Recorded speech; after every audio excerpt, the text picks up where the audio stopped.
Hello, friends. Do you have a moment so that we may discuss our Lord and Savior Minarchy? No, seriously, I'm just kidding. Hi, my name's Rick Robinson. I am the general manager of KLRNradio.com. We are probably the largest independent podcast network that you've never heard of. We have a little bit of everything, and by that, what I mean to tell you is we have news, pop culture, special events, conspiratainment, true crime, mental health shows, drama productions, and pretty much everything in between. So if you're looking for a new podcast home to grab a little bit of everything that you love all in one place, come check us out. You can find us on X under @KLRNradio. You can find us on our Rumble and our YouTube channels under the same names. You can also find us at KLRNradio.com and pretty much every podcast catcher known to man. So again, feel free to come check us out anytime you like at KLRNradio.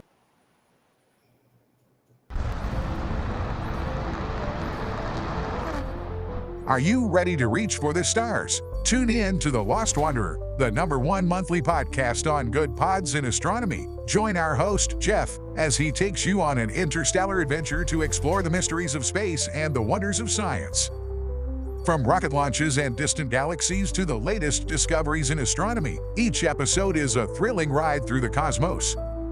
Don't just gaze at the stars, come explore the universe with us. Follow The Lost Wanderer wherever you get your podcasts, and let's discover the stars together. Not to be a backseat driver, but can you say for sure you got the best monthly payment possible on your auto loan? Could it be that you might have gotten a better deal by shopping the loan at a few places and have a lower car payment? Next time, before you go car shopping, visit Communication Federal Credit Union first. Our auto loan experts will find you a perfect loan and get you the lowest monthly payment we can. Communication Federal, your auto loan experts. Restrictions apply. Federally insured by NCUA.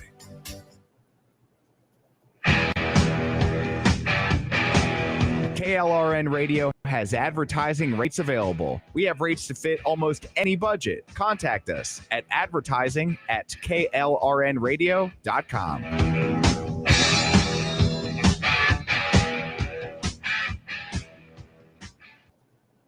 The following program contains coarse language and adult themes. Listener discretion is advised.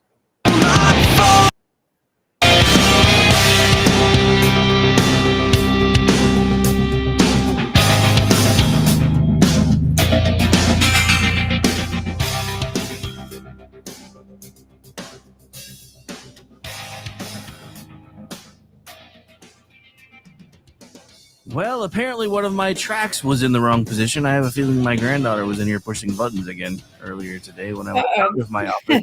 Opening with what we usually go out with because the intro wasn't properly loaded and I don't have time to reseat it. Welcome into the program, ladies and gentlemen. This is the General Nick Show. We are live. It's Thursday night. And we made a big deal like we always do about the Red River rivalry. And as sometimes happens, my team decided to send in a bunch of high school kids or something. I don't know. Oh, that's funny. Woof. Yeah, I was like, and then, you know, and I knew it was going to happen. I was like, as soon as we cracked the top 10, I was like, oh, crap. And then, like, I know you were pretty confident in this. I mean, obviously, like, not confident in you were confident that this was going to be bad for Oklahoma. Look what happens every time we crack the top 10 too early in the season. Yeah, well, at least you didn't start number 1 and drop out entirely. This is true. This is true. But wow. Yeah. So we'll give it a minute to let everybody straggle in here so I can make sure that I embarrass myself in front of as many people as possible. But a bet is a bet is a bet. So we'll be doing this in just a little bit. I will say that, first of all, the atmosphere was as good as I've ever seen it. Like, it was so good.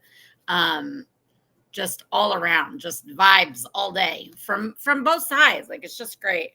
And I think, you know, like I said, and I've said to some of my Oklahoma family has said, you know, the week before the pollsters really overreacted, and how they ranked, they really, really overreacted. And Otherwise, you wouldn't typically, that should have been a top 20 game, definitely a top 25 game. So it's always kind of that little thing to remember, like, yeah, Texas has had struggles, but Texas is not a, team that's outside of the top 30 or something like most people think when you go unranked, Yeah. So it's just a little bit of a destroy, and then they overcorrect it again. I mean, there's just AP poll sucks this time of the year. It's so stupid. They hardly watch the games. It's all off of feels, and like a lot of things have to do with expectations from the beginning of the season before anybody played a down. So very very stupid and not what I go on really. Yeah, it was just as soon as because I'll be honest, I was watching something else and I didn't want to change over until I finished watching what I was watching. And then I saw the first couple of points come trickling through and I'm like, oh yeah, this is not going to be fun. The first half, I mean, Sark has been like abysmal coming out in the second half losing. And so I know it was just 6-3, but it was still 6-3. But neither offense could gain any ground in that first half. It was a defensive battle for sure. And then the second half is when Texas definitely came out with a different approach for sure and turned on the heat. And after that, I'll say I'm always still like, no, there's too much time left. And OU can score very, very quickly. So I'm never like comfortable, even when other people start getting comfortable with 2 scores up and then even a third score up. But we're not just talking about touchdowns. We're talking about, field goals sprinkled in there too. So the score wasn't outrageous. So I don't feel good about it until we're under like 2 to 3 minutes really. Because I've seen OU, even in the last couple of years, turn around. Not last year was the worst, but turn around and score twice in 2 minutes. So I never just sit and feel like I'm, this is okay. We're good now. Like we've got this in hand, even though it definitely felt like the second half was dominated, like Texas dominant. It definitely felt good. Like it felt like, okay, they're in control of this thing. They're going to drive this down. We are going to win this game. And it's all because they're cool and calm and collected and focused, and they are playing with more intensity. So they're going to get this done. But I never really believe it until it's like just trickling down. And they finally, like Arch made that slide on a run where he probably could have gone ahead and scored, but it would leave too much time on the clock. So we get a new set of downs, stayed in bounds for that, by the way, which was great. And so even then, though, I was like, oh, don't turn over the ball. Oh, don't do this. Don't do that. Just waiting until those final seconds. And then, of course, being able to celebrate. And that was fun. I think it was a must win for us. So, obviously that there was a lot hanging on that, even more than usual. It's always a game that can come back to bite either team when they go down with that loss moving forward into the season, especially now that there's the playoff system. So it always has national implications, but definitely had season implications for Texas after having a fine loss at Ohio State, I guess, and a super shitty, dumb loss to Florida, who's probably going to let go of Napier after the weekend. We'll see what happens. Yeah, I just, I have never, in the time that Mateer has been with the team, I've never seen him so nervous. You could kind of see it in the way he was running his progressions and everything else. And he was just trying to force things that were never there. And I was like, what are you doing? Yeah. Because actually the hand wasn't the issue. The throws weren't bad. Yeah. I get like coming out of his hand. He wasn't reading it at all. He was going to pre-selected targets. Like that's not what he's done to get y'all this far. So he was just, he wasn't really, adjusting at all. In a lot of times it was like he was dialed in. He found the receiver. He was going to run the route, like that was going to run a certain route that he was going to throw to. And there was no changing it. Even once he saw, holy shit, there's 2 defenders, one of which is in front of him. So it's going to be an automatic interception. He just seemed like it was more like a mental thing, which still can be from coming back from surgery and having been out and all of that. I'm not saying oh yeah, no, I'm sure. I mean, definitely affects you mentally too, but his hand wasn't the problem. There were some bad throws because of where they went, not because of how they looked though. Well, yeah, I honestly, and I was telling everybody because there were all kinds of people like in Oklahoma football groups that were like, oh, if Mateer comes back this week, Texas is done. And I'm like, dude, if Mateer comes back this week, he's not gonna, he's not ready. They should have let the guy that had been playing the last couple of games go ahead and play this one through because Mateer wasn't ready because it's OU Texas. It's the closest. Yeah. It's the closest thing we have to OU OSU anymore because apparently the rivalry's gone for a while, and they're not in any hurry to bring it back, which I think is kind of weird. But yeah. So, all right. Well, I think let me double check the numbers and make sure there's a sufficient number of people paying attention for me to embarrass myself now. I think we're getting there. So, yeah, we're about 110 now, so that should be good enough. All right, so we've reached the a bet is a bet portion of the program. So give me just a moment here. And get that off the screen first. So let me do what I got to do. All right, so here we go. I hope I picked the right one. I don't know enough about your team songs, but I think this is it. So we'll find out in a second.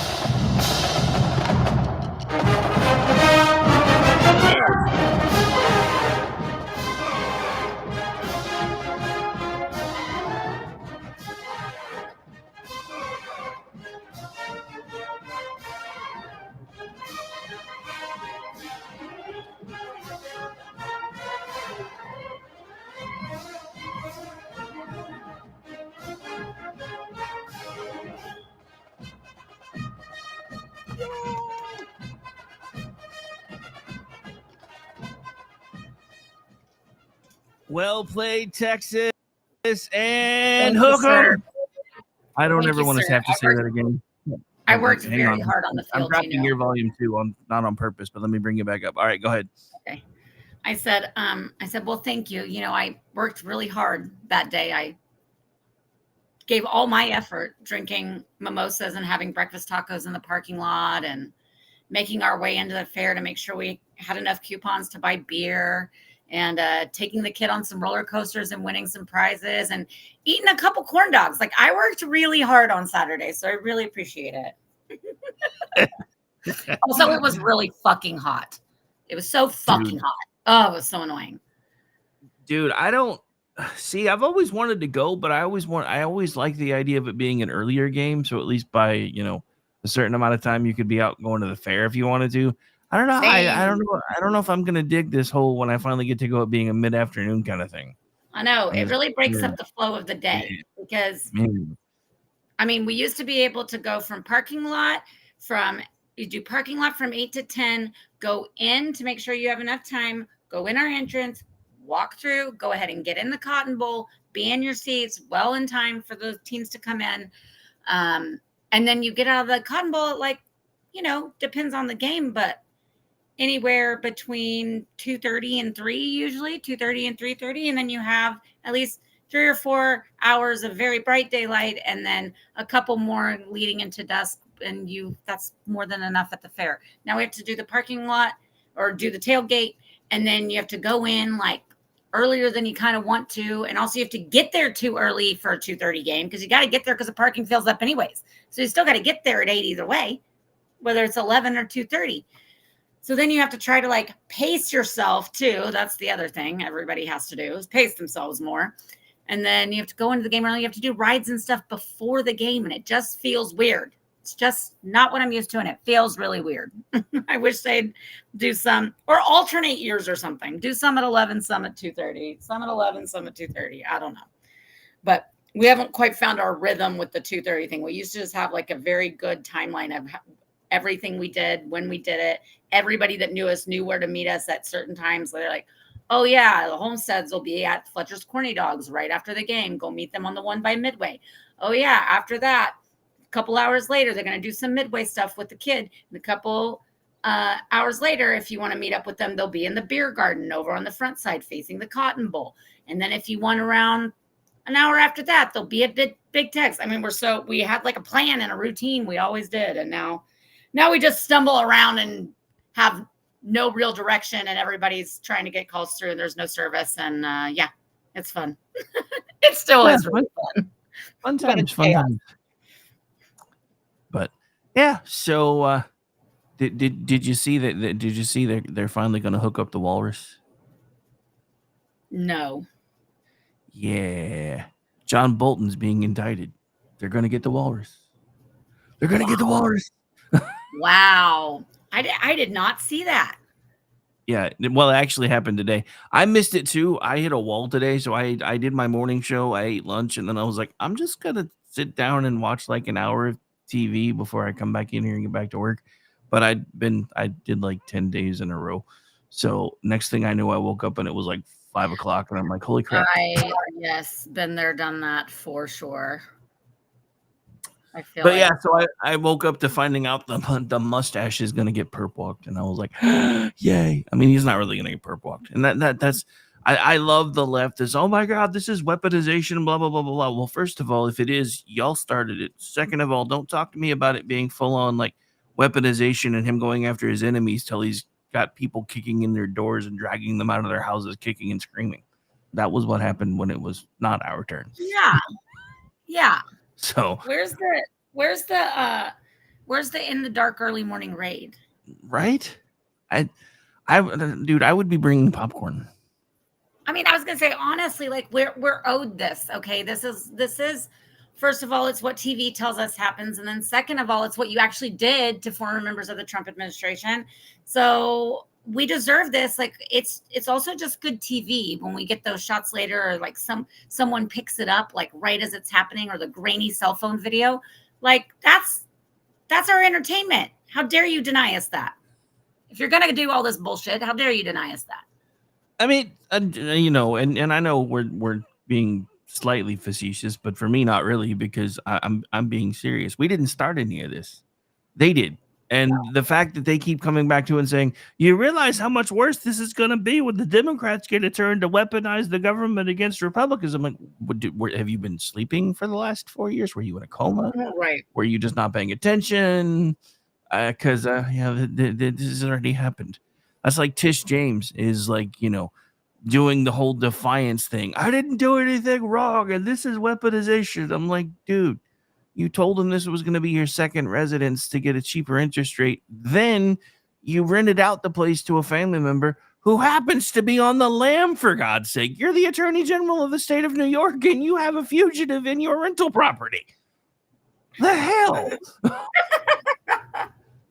hell? I don't know. These people.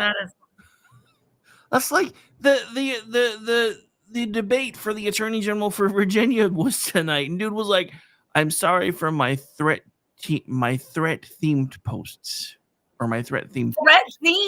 Oh, it's the threat themed, Yeah. like an amusement park or something, or like you throw a little party and you theme it.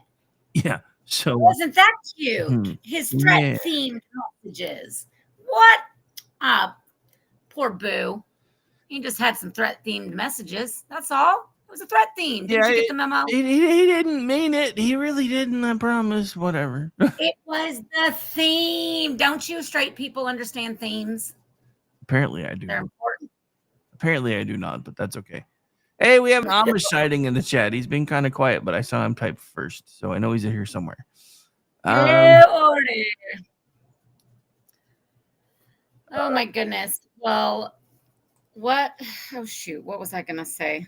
There was something big I was gonna talk about. Yeah, lost my mind. How about KJB? Oh, I was wondering if you were going to bring that up, because when we get through with this one, I just found another one that Amy Curtis just put out. We got to talk about too. But this was probably, I mean, keep in mind, this lady's supposed to be is technically a Supreme Court justice, but literally basically just said brown people are handicapped because they don't have access to the electorate properly. Yes, and like the way I will say that, like the way some of the headlines read was like, she basically told y'all that black people are disabled and y'all are all fine with it. I'm like, that's not exactly what it is. She was comparing it. It was a really, really bad comparison, but she was, because they're nothing alike. But it's like, just like when you didn't give wheelchair ramp access to the disabled people, that's what you have when you don't have all black, districts for the black people. It's like, what? First of all, the analogy doesn't even really work because it's Okay. very different So things. my only thought with this is let's reverse those races and talk about having all white districts. What do you think would happen? Oh, absolutely. What do you think? No, I mean, on its face, it's just absolutely ridiculous. I tweeted on someone's post yesterday. I was like, you know what is? I really thought we had seen kind of the most outrageously wokish, dim-witted type theories coming from the court with Sotomayor, and I didn't imagine how someone could possibly be worse than her. And then along came KJB. Right?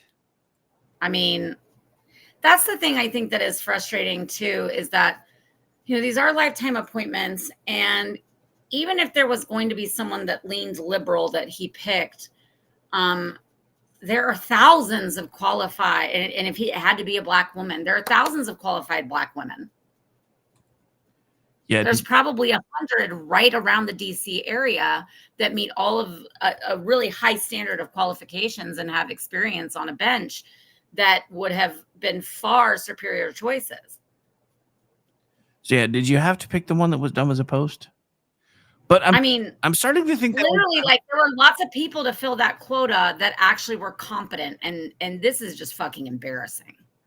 So have you seen the latest, before we get into Sandwichgate happening in Britain right now? Wait. Already said Soto is fucking Mensa compared to KJB. This is true. This is so true. So have you seen the latest from Robert Reich? Oh no, please tell me about his delusions. So open enrollment for the ACA plans began yesterday in Idaho. One couple got a notice that their monthly premium next year would jump from $51 a month to $2,322 a month as subsidies expire. 25,000 Idahoans are expected to be priced out of coverage. This is what is at stake in Trump's shutdown. So just to put this into perspective, what you're telling me is without further government intervention, the Affordable Care Act is in fact unaffordable, which I'm pretty sure is what we told you guys, 10, 15 years ago? It's not, and like at this point, it's like not even disputable. Like we've had a decade plus of it. You can actually go and pull the statistics and compare the stats.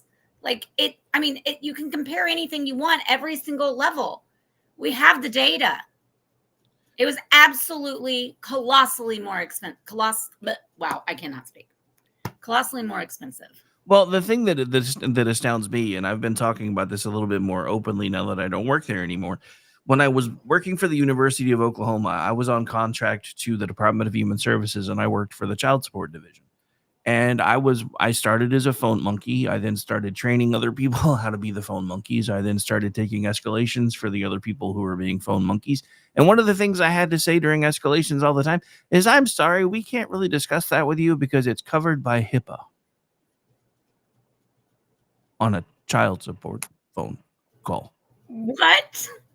This is how invasive the ACA actually was. If you start poking around, you're going to find out from your state house critters, if you start asking them, most likely that there are parts that are now protected under the ACA, because remember, it was over 3,500 pages, and we had to pass it to find out what was in it because of all the information streamlining and everything else. Since child support is connected to Sooner Care, that means a lot of the information is considered protected under HIPAA now, even though it has nothing to do with medical itself. This is how invasive this thing was. That is fucking insane. This thing was designed to fail from the beginning. That's why Nancy Pelosi pulled the "we got to pass it to find out what's in it" thing. They wanted us, and they still do want us, on Canadian-style single-payer healthcare. Yeah. That is the bottom line.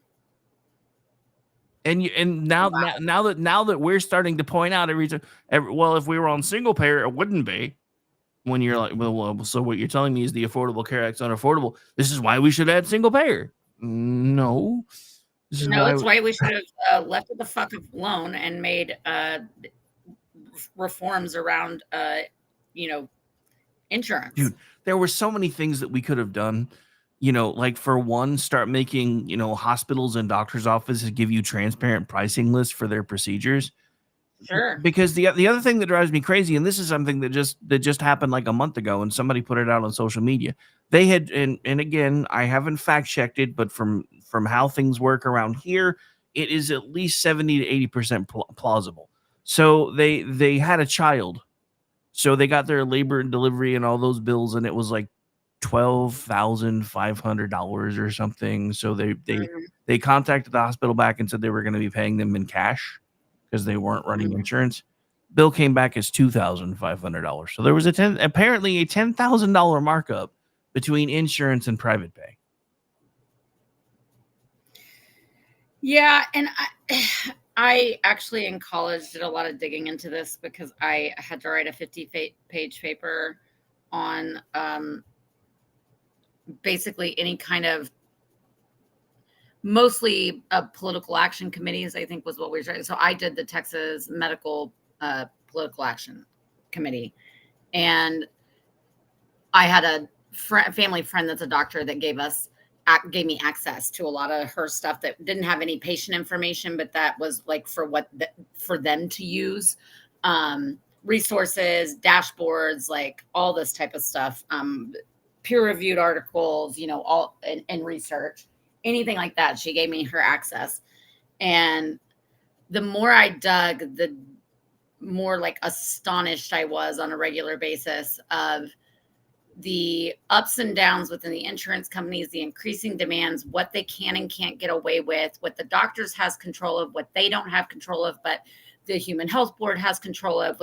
It's just like absolutely so entangled that it's almost impossible to figure out who's actually to blame for 90% of it.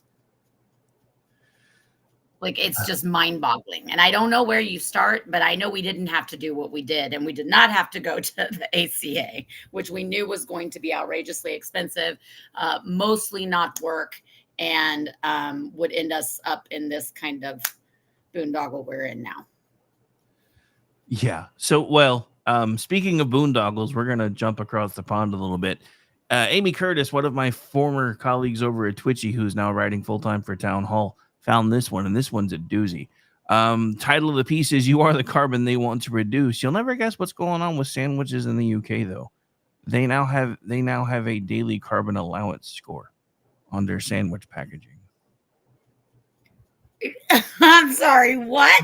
Yes. So just to go over this a little bit, it took only about 80 years for the UK to go from keep calm and carry on to full-blown Orwellian Big Brother.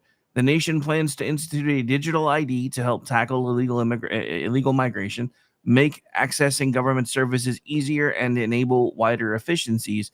What it is really, though, is a backdoor way to have control over every aspect of the lives of everyday Britons, including what they eat. Case in point, food in the UK is now labeled with how much of someone's daily dietary carbon allowance is used up by eating that particular item. A sandwich is 8.1% of your daily carbon allowance in the UK. Oh, those silly little Brits. Yeah, there better not ever be no digital ID here, because I'll just figure out a way to get around it.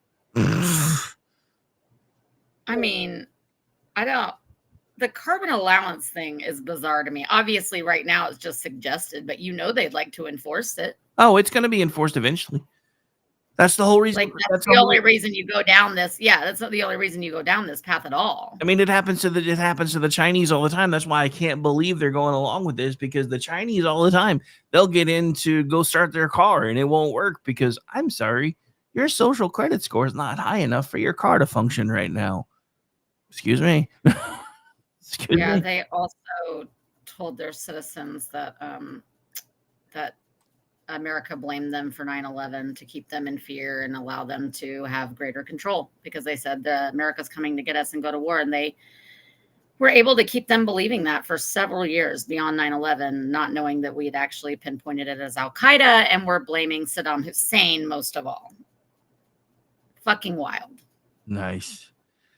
Yeah, my sister's My sister spent some time there, and I had a coworker whose husband worked for Apple and was over there 3 or 4 times a year. And a couple times she would go with them. And of course, they were in the big cities, which were really modernized and nice and a lot of American like stuff, right? But they would get a little bit outside and there'd be just weird propaganda shit. And she was really always very interested in how many cameras there were. Literally every pole. So, like in parts of Beijing, not obviously all over China. They couldn't possibly do that. I just mean in some parts of the big city, especially if you're in sort of a business district or a tourist district or anything like that. It's just like super, super Big Brother. well, yeah, I always thought it was funny when you were talking about how, you had folks that you knew that went over there and all of a sudden their phones weren't working. They're like, yeah. So that actually, it's been a long time since I've told this story, but that actually happened with them. Some people had violated some of what they didn't realize was like kind of the contract they signed. So they were with a Broadway touring company, an international company. And so they were over there to perform, and they all had to use WhatsApp and all of that. But they had told them previously, like, not to do certain things, not to share certain things, not to say certain things, particularly do not criticize the president himself. Do not criticize the Chinese government. Do not say anything. And actually don't criticize anything about China. When you tell anybody anything, you act like, yes, it's great. Yeah, super awesome. There's a hole in the floor for a toilet. Be sarcastic and stuff, but don't ever actually say anything bad because they listen to everything. And I think, these people coming from America and mostly really liberal, I think they just thought that they were putting it on a little thick here. Like, like the government cares about some Americans that are musical theater dorks. Like they're going to give a shit. And sure enough, after a couple weeks, or I think it's like the first week, several on a group chat, they're on WhatsApp. And several on a group chat had said some things and had been like, man, this, F this, or like, I can't get used to the food. I'm having stomach issues and it's all terrible. It's all swimming in grease. It's this and that. And so it wasn't even like superly overly critical things, but it wasn't. And then it was like, wow, isn't it wild? Did you see how those people acted? Just some things like that. So not even really that critical. And they completely cut their servers off, the entire company. And then they basically had to have a sit down with their translator, and I don't know who I think the company coordinator who's from China and works as a liaison between the two. And they had to say like, yeah, they're going to let us have it back. But that was like a warning. So just really wild stuff. Really wild. Weird to think about it, isn't it? Especially when you're using. And it was all these people that really wanted to be like, America sucks. And look how great China actually is. You know what I mean? And then they were like, oh, shit. They're like, shit. oh, they did have some really great experiences, but they definitely in some areas, Shanghai was probably the most modernized and the most felt like it'd be like Dubai in the Middle East compared to other major cities in the Middle East. Dubai feels amazing, right? Obviously Dubai's way over the top, but Shanghai's more like that versus even some of the other big cities. And then the more you go out, I mean, they were refused service because of having a Black person with them. They were refused service because of there being gay people. They were told places were closed sometimes that weren't. They just were closed to them.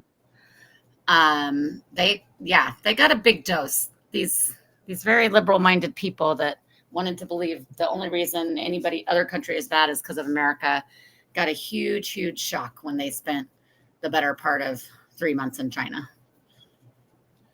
Yeah. So, don't get me wrong. I'm glad they had some great cultural experiences, but I think the biggest thing for them was realizing that, the people that were trying to warn them about how much communism sucks weren't actually lying to them. Right.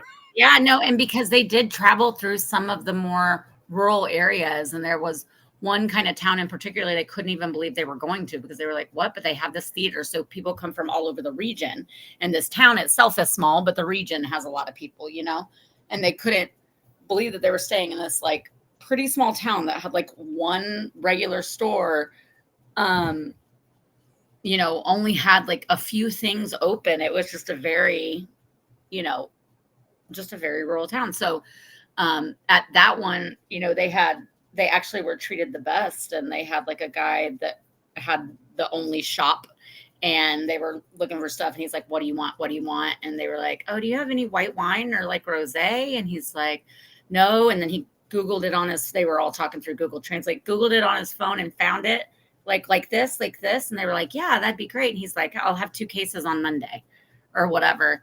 And they were then told by the translator, like, basically they were like, you don't have to order it for us. We'll get something else. And he's like, no, I'll have it for you for next week. And he did. And, they bought him out of all of whatever it was he got. They bought all of it. And it was dirt cheap for them. But the translator said that they just probably paid his rent for the entire year. That's kind of awesome, though. And they were like, wait, what? So then they really, in the small towns, tried to find those kinds of shops. They used to look for the corporate stuff that like they could recognize. Yeah. And so the rest of the time they tried to find those shops because they realized, oh my gosh, the impact this is having on these people's lives, because they make pennies on the dollar. The government takes all of it. Yeah. But, it was probably a good experience for them. Especially the part where they realized they stepped on Big Brother's toes, and Big Brother said you can't have your phone anymore for a little bit. Yeah. Oof. But it's so wild. So speaking of Big Brother's toes, it kind of seems like there might be a shift going on. So I'm assuming by now you heard that there's a new head of CBS News as far as the editorial. Yes, very. So yeah, apparently she's collected her first scalp already. Oh, yes. Who, what, where, when? Give me all the details. Yeah, so the head of CBS News Standards and Practices Unit, who presided over some of the network's recent controversial woke reporting, is out as new boss Barry Weiss looks to bring more balance to the left-leaning network. Claudia Milne, I think is how you say her name, who ran the division responsible for the moral, ethical, and legal implications of CBS programming, is the first senior executive to leave the network since Weiss arrived as editor-in-chief earlier this month. Now, technically, her job was phased out or being phased out, but CBS sources still called her departure rather significant. She was part of the woke mob at CBS News. It shows an editorial shift in how CBS will operate. The person said, speculating that this is Barry's first of likely many scalps, which I can only hope for. Absolutely. So couldn't happen to a nicer bunch. But yeah, I mean, I've noticed like even CNN seems like it's shifting a little bit further to the center. I don't know how long it'll last, but I think having a president who's finally like just gonna stand up to everybody and be like, no, we're not taking this crap from you anymore. That's like yeah. I mean, he just punched ABC News in the nose basically during a presser a few days ago because of how they treated JD Vance, and he's like, no, I'm not even taking questions from you. I saw the way Snuffleupagus treated JD Vance, and I'm not even taking questions from you. I mean, and I know they're like, oh my God, no, it's really just teaching people that you have to learn how to be nice again. So, well, and it's setting boundaries and it's setting standards. I will not accept less than this standard of behavior. I think too, like with CNN moving a little bit more centrist, like, first of all, they always get more centrist when it's not a full-on election year. They always they go hard in the paint during election season, and then they start to kind of walk it back for the next couple years. And then they go hard in the paint again, and then they walk it back a little bit. There's not the campaign trail drama to focus on and to try to parse apart every little thing and be as biased as possible. But, in the most unfavorable lens for some and the most favorable you could possibly have for others. But I think also there's a little bit of a market reaction. You can't tell me that some of these supposedly old white dudes in suits sitting in their, castles, puppeteering everything, are not seeing the pushback from the younger generation saying, we don't believe you and we're not doing this shit. We're going to say he, she, not they, them. We're going to use the R word. We're going to, you know what I mean? Like, we're not doing this anymore. And oh, by the way, we can't be canceled. We won't be canceled. Like, what the fuck are you going to do? Our whole lives have been online. You're not canceling us. We don't give a shit anyways. Nice. So I think they've seen that. I don't know how you couldn't after this last election. And then after the death of Charlie Kirk, like, I don't think how you could see the youth, and particularly youth men, and the way that they think and how the disdain that they have for media, for the political class, all of that, and not go, okay, maybe we should correct course here a little bit and not be so brazenly bombastic. Leave that to MSNBC, which will soon be in shambles even more than it already is anyways. Yeah, I think that they've already there's started. some big dog. Well, they've already Go started. ahead. They've already started the official separation. A lot of the connective tissue positions between NBC and MSNBC have already been dissolved. They laid off a bunch of people earlier this week. So That's crazy. Yeah, they don't have access to their newsrooms anymore. Nothing. Like at one point, some people that were like trying to figure out if they were still going to be affiliated at all, they were like, "Well, you can come over here and work with us, or you can stay with this one. You can't do both anymore." So, yeah. Wild times, man. I just find it funny that a cable company is getting rid of its cable channels. Shows you the world we live in right now. Yes. Shows you the world we live in right now. But that is funny. I hadn't thought about it like that. Yeah, the only reason I have is because I've been doing the Friday News Roundup with Brad lately on The Daily Show, because I have him come on, and there's been a couple other folks that have come on every once in a while too. But he made that point the other day. He was like, the irony of a cable company getting rid of its cable channels is not lost on me. That is. I'm like, yeah. So that's pretty good.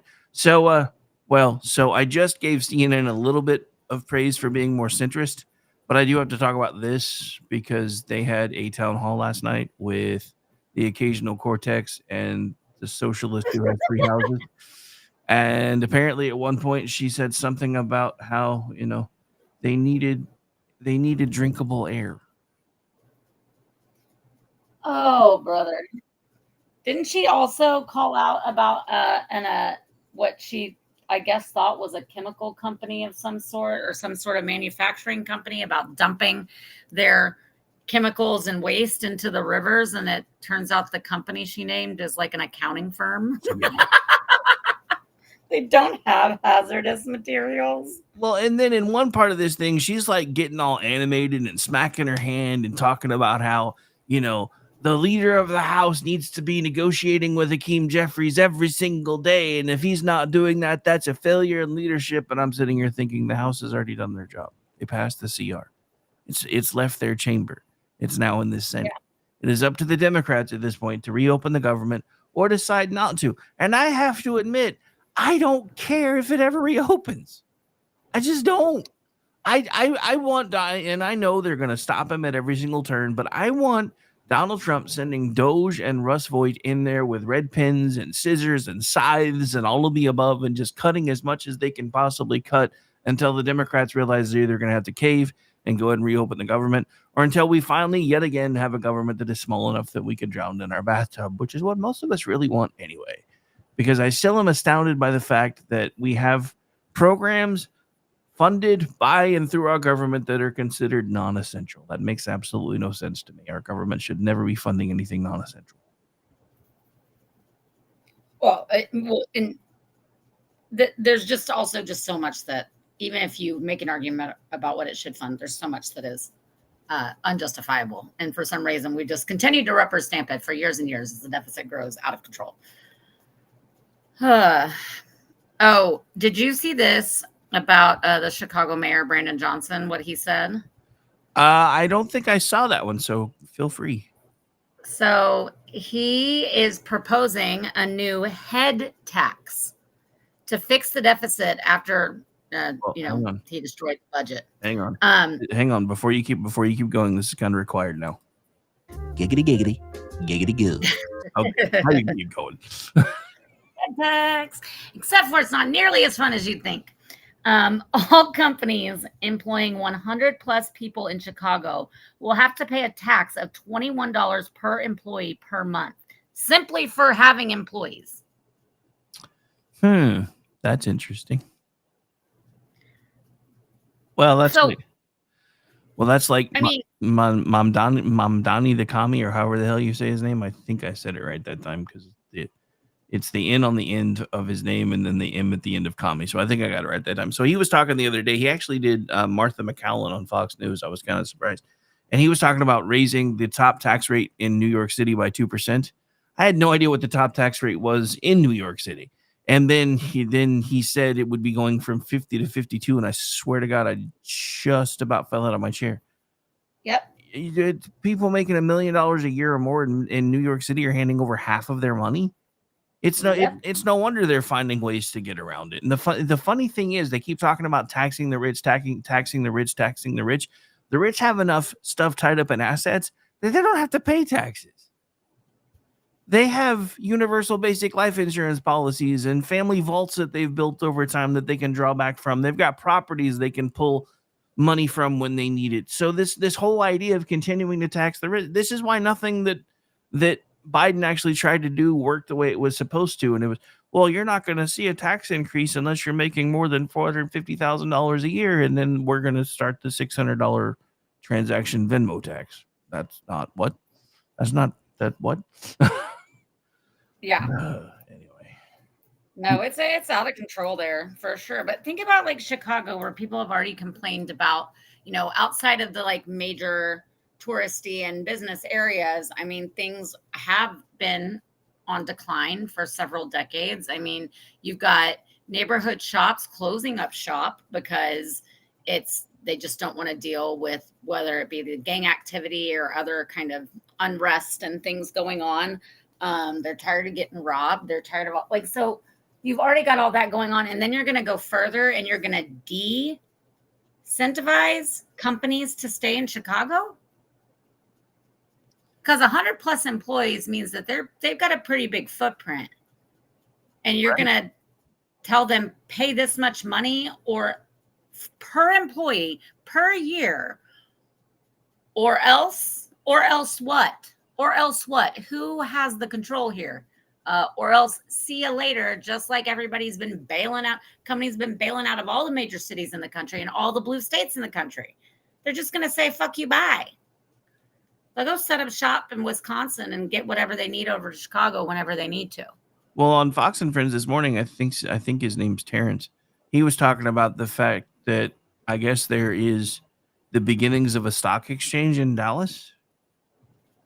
So I guess they're starting to make plans if in fact they do turn the city over to commies. I don't know. So no. I don't. I mean, at this point, and I've been saying this for a while, and it may be a harsh kind of thing, but as somebody that had to use tough love on one of my children, who probably wouldn't be alive now if I hadn't, sometimes you just got to start letting people have what they vote for. Quit trying to fight it so hard. Yeah, I mean, that's kind of how I feel about.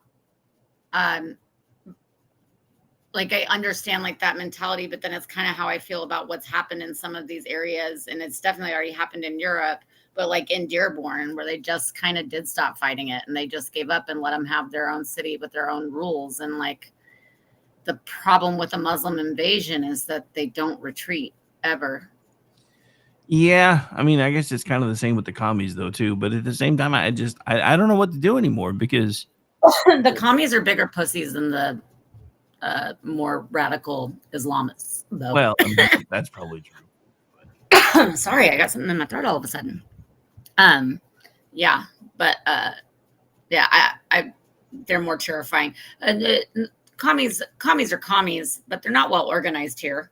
So, and a lot of them don't even know what they mean. They don't even understand any of it. They wouldn't know how to implement it. But radical Islam, they've got it down pretty pat. So we are coming to the end of the hour already, but I do want to hit on at least a couple other things that are kind of tied together. Did you hear what's being discovered in California these days? No, what's that? So there's been some arrests in the charity sector. First arrest hinted how billions in California homeless dollars vanished without a trace while Gavin Newsom was governor. But this is a guy that thinks he wants to be president. So there have been arrests and federal indictments of 2 California men that were announced today. So this would explain why and how likely billions of dollars to end homelessness vanished without a trace instead of helping to solve the problem of rampant tent encampments filled with addicts on the beaches and streets in California. Things got worse Where did all the money go? An audit in 2024 revealed that no one knew how the homeless money was being spent. This has been written about multiple times in publications like PJ Media, Red State, and Town Hall. And apparently there was $24 billion in homeless spending that just vanished. And it turns out one of the groups involved in trying to be the saviors for the homeless used the majority of the money to buy new digs. So, Oh, so like BLM. yeah. Well, These people can't help it, can they? Well, so I would like to think that I would like to say that this is just a them problem, but I saw a story from the Blaze that I talked about on Tuesday that just made me so mad. Like, the Trisha McLaughlin, I think is her name, the sad songs with the dogs in the cages from Sarah McLaughlin. Sarah McLaughlin. Yeah, I was thinking I mixed politics and music. But yeah, so that the commercials with your $20 can do this. Guess what? That group keeps 98% of what you send them. 98%. Oh, yeah. So for all of you folks and the only reason I bring this up is because we're hitting the giving time of year. This is when people start seriously thinking about giving to charities and this, that, and the other, because this is when that part of their brain gets switched on because we're headed into the holidays. If you are somebody who likes to take care of animals and doesn't put them in shock collars like that one dude, then you might want to consider finding ways to donate to your local shelters instead of just giving them money that they're all going to keep, because they only send about 1% to 2% back down local. The rest of it goes towards their overhead, their expenses, their shiny new offices, their 6-figure salaries. Yeah. Also, I mean, don't be afraid to go look at a couple of the sites that help vet charities, and they try to get some of the. A lot of times, usually the information will be a couple years old because it takes them several years once they file to then. These watchdog organizations will file for their financial data, whatever's been publicly, given to the IRS, and it usually takes a couple years for them to be able to do that, but. There are definitely still some of those that have a bias. So you got to be a little bit careful of that. So look at 2 or 3, but there's like Charity Navigator. I think there's a CharityWatch.com. But there's several of them, and they're pretty good at sussing out so you can get a good idea how much goes to admin overhead and, whatever padding pockets, and how much actually goes to the source. But also don't be super critical, because they do still have to run a business on something. So there are some things that are going to have to be paid. And I would, usually in order to pull somebody to a major charity, you've got to compete with the business world. So they are going to pay their top dogs a little bit more than what you probably think they should for a charity. But you want competency too. So, but if you check any of those, you can find out pretty quickly which ones spend the majority of their money on their actual cause, or do they keep it in office. Well, one of the ones I like as far as charity, because I will admit, when I first started doing this, I started trying to push any, veterans charity I could find. One of the ones that I kind of backed away from eventually was Wounded Warrior Project, because they are one of the ones that I feel like is way too top heavy, and they charge a bit more than some. The one that I like, and I haven't really been able to find any, abuses or anything else, is Tunnel to Towers, because they don't charge very much. And it seems like about 60 to 70% of it goes right back into what they say it's going to be. Look, I get also, it. The majority of the people. Yeah, go ahead. Sorry. Also, the majority of the people running it are usually were involved in, FD, PD, any of that in some way. But yeah, I mean, so I understand that, as a charity, there's going to be some overhead. I don't like a 98 to 2% ratio for overhead, though. No. That's a problem for me. Not. And that's, that's kind of the problem with some of these ones that pop up. And so they get real grifty real fast because they're set up quickly, like BLM, it was set up quickly. They tried to figure out, because they had to mobilize and they had to capitalize on the moment and the pulse of the country at that time to have the greatest impact. But they didn't have a real idea of where it was all going to go. Even if they hadn't taken more of it than they should for themselves, they still didn't have a plan on what to do with that money. They just didn't. They didn't know what they were going to do to better the communities. And as far as we could tell, they didn't have any plans to better the communities because they don't even know what that means, because every single one is different, which means they would have to send a representative or an entire team to every area before deciding what to do for them with that money. And that's not what any of these people signed up for. What they wanted to do was raise a bunch of money, do Black Power, and try to throw up some memorials, spray paint some murals, and just do the very shallow level charitable activism. And it was exposed pretty thoroughly. All right, so where can folks find you? Because we're about out of time. Yes, Jay Homestead here and everywhere and over at Misfits Politics. We'll be on tomorrow for Misfit Mischief. All right, folks, that's going to do it for us. We'll be back next week. I'll be back tomorrow morning for the Rick Robinson Show, the 3-hour edition with the Friday or the Weekend News Roundup. Also, instead of giving you the rest of my extensive work list, I'm going to talk instead about the KLRN Radio Players presentation of The Day the Earth Stood Still, Friday, October 24th, 8:30 p.m. Eastern. Be there or be square. Bye, everybody. BZ's up next, so hang out.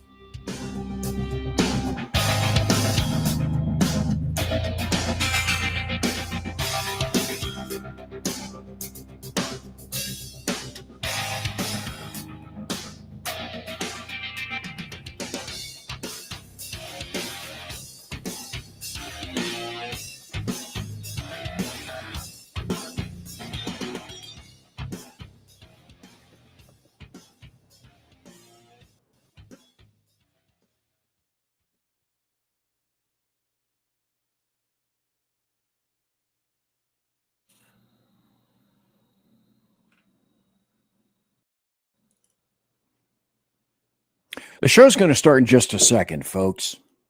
This is BZ. It is Thursday night. It is October the 16th, the year of our Lord, 2025. Before I start the show, kind of in reflection of Charlie Kirk's birthday last Tuesday, I started thinking a little bit more about what it was that kind of brought me over to the guide. Because up until a certain point, I didn't really believe, abortion didn't factor for me very much as a conservative. Then I found this post from Charlie Kirk. And then that reminded me about, for my viewpoint, some of the most important, I'm guessing it's 4 or 5 minutes, that I'd ever seen on YouTube. That's what convinced me that what Charlie Kirk says here is important. What you are fighting against, because when you see abortion, your life will be changed.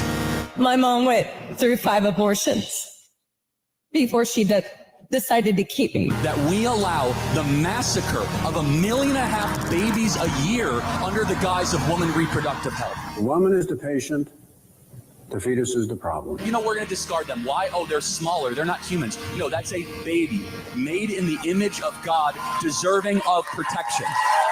If you could be associated with one thing, how would you want to be remembered? I want to be remembered for courage for my faith.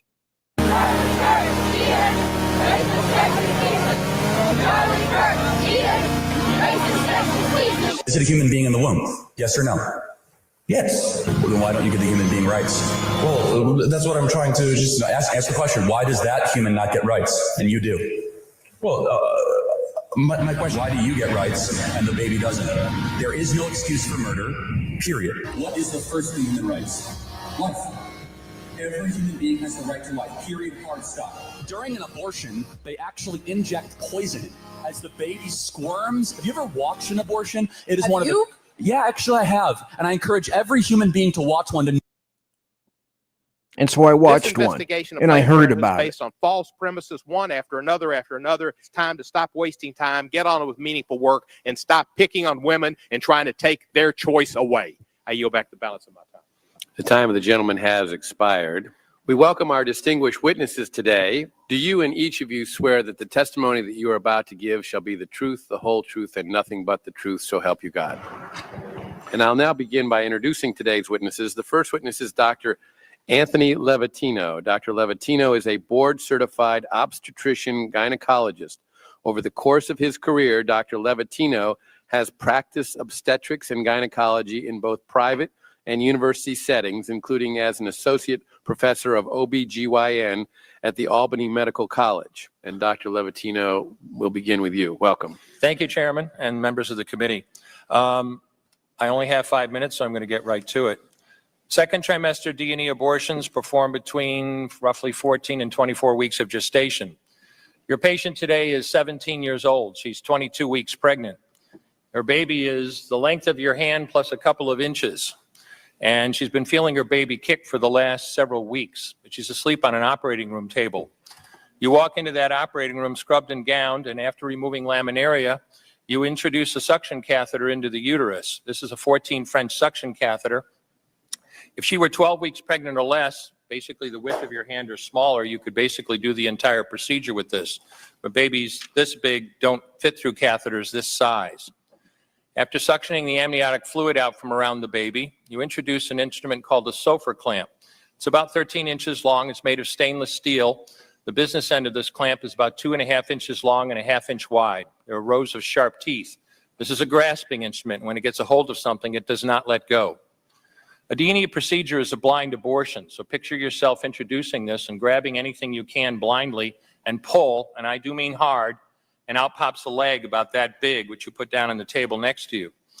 Reach in again, pull out an arm about the same length, which you put down on the table next to you. And use this instrument again and again to tear out the spine, the intestines, the heart and lungs. Head on the baby that size is about the size of a large plum. Can't see it, but you pretty good idea you've got it if you've got your instrument around something and your fingers are spread about as far as they go. You know you did it right if you crush down on the instrument and white material runs out of the cervix. That was the baby's brains. Then you could pull out skull pieces. And you have a day like I had a lot of times. Sometimes a little face comes back and stares back at you. Congratulations. You just successfully performed a second trimester D&E abortion. You just affirmed her right to choose. One more question.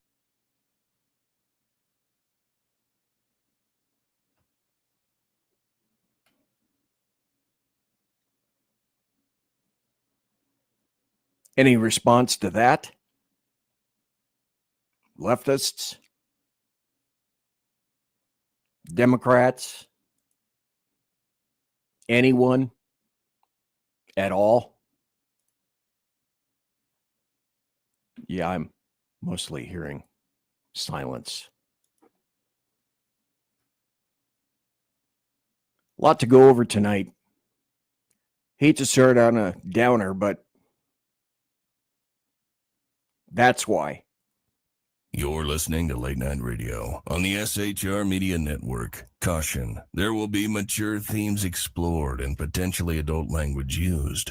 If conservatarian words, phrases, certain concepts, or rhetoric offends you, tune out now.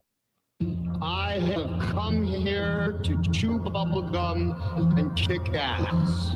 And I'm all out of bubble. So, ladies and gentlemen, boys and girls, children of all ages, bummer to start, but it gets better. Don't worry.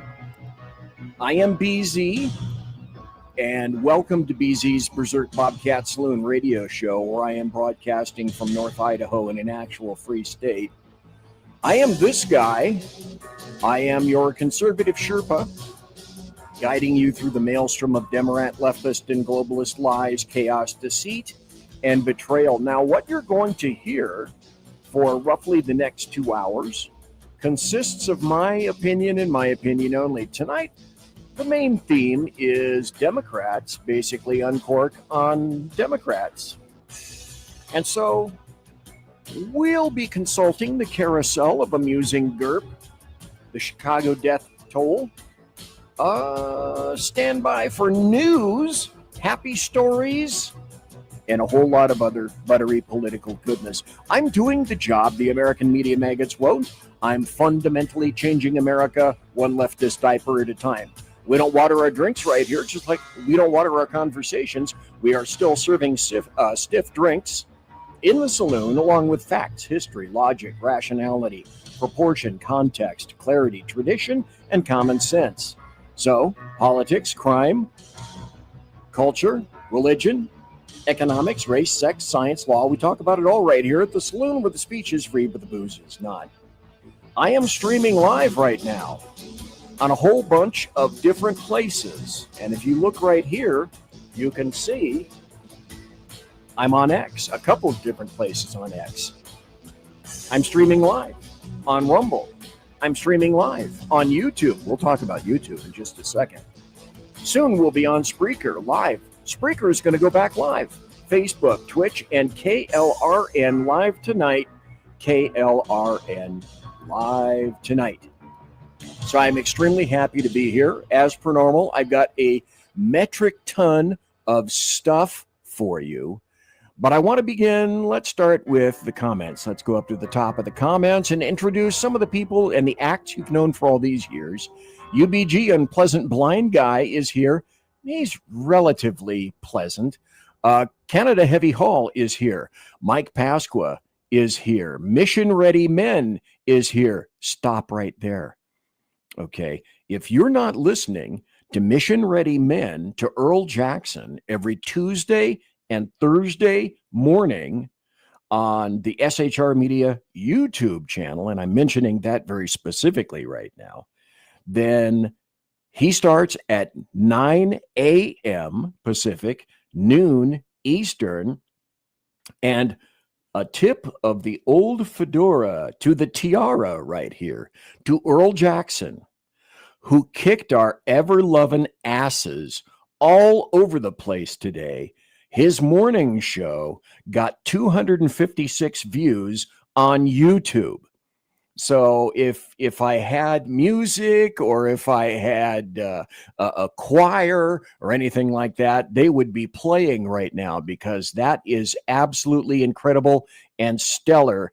And congratulations to Earl Jackson from SHR's very own Mission Ready Men.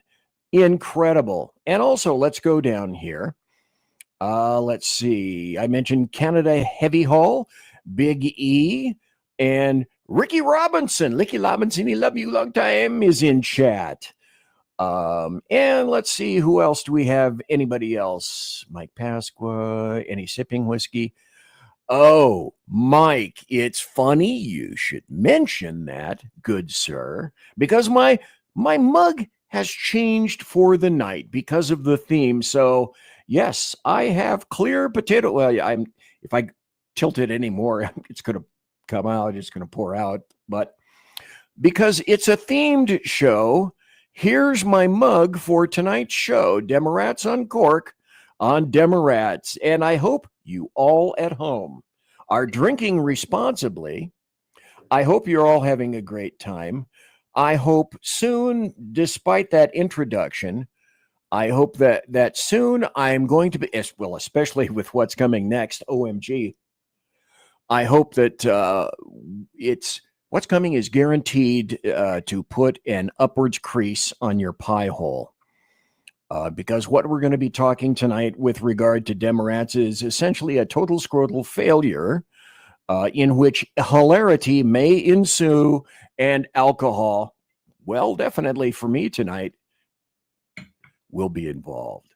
So thank you, one and all, for everyone being here.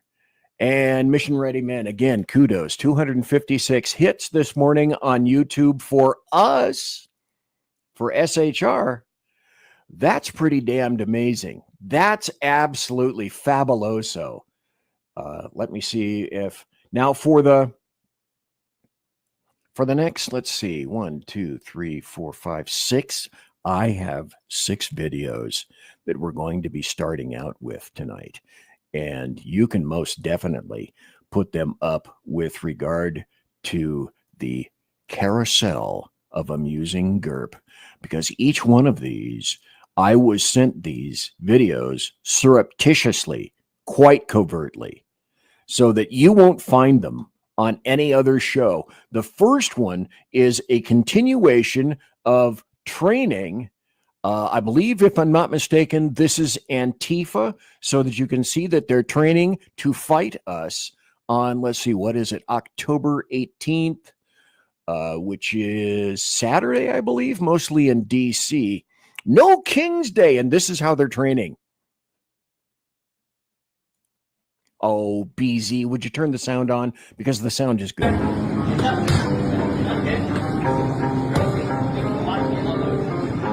Oh.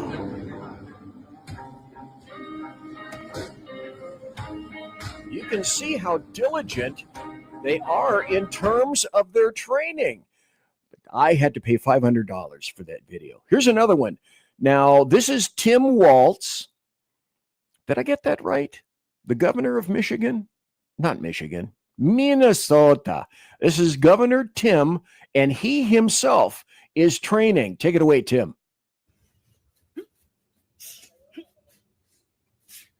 Oh, yeah.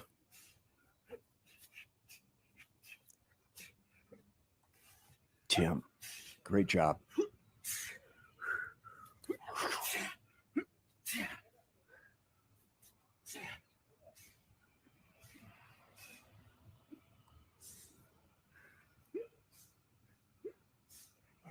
I don't know. I think he's the hardest working man in politics right now. I don't know of anybody that trains that hard. Now, we saw, by the way, this photograph that on Time Magazine that Donald Trump didn't like. Now, what you missed, however, is the video of what happened directly following.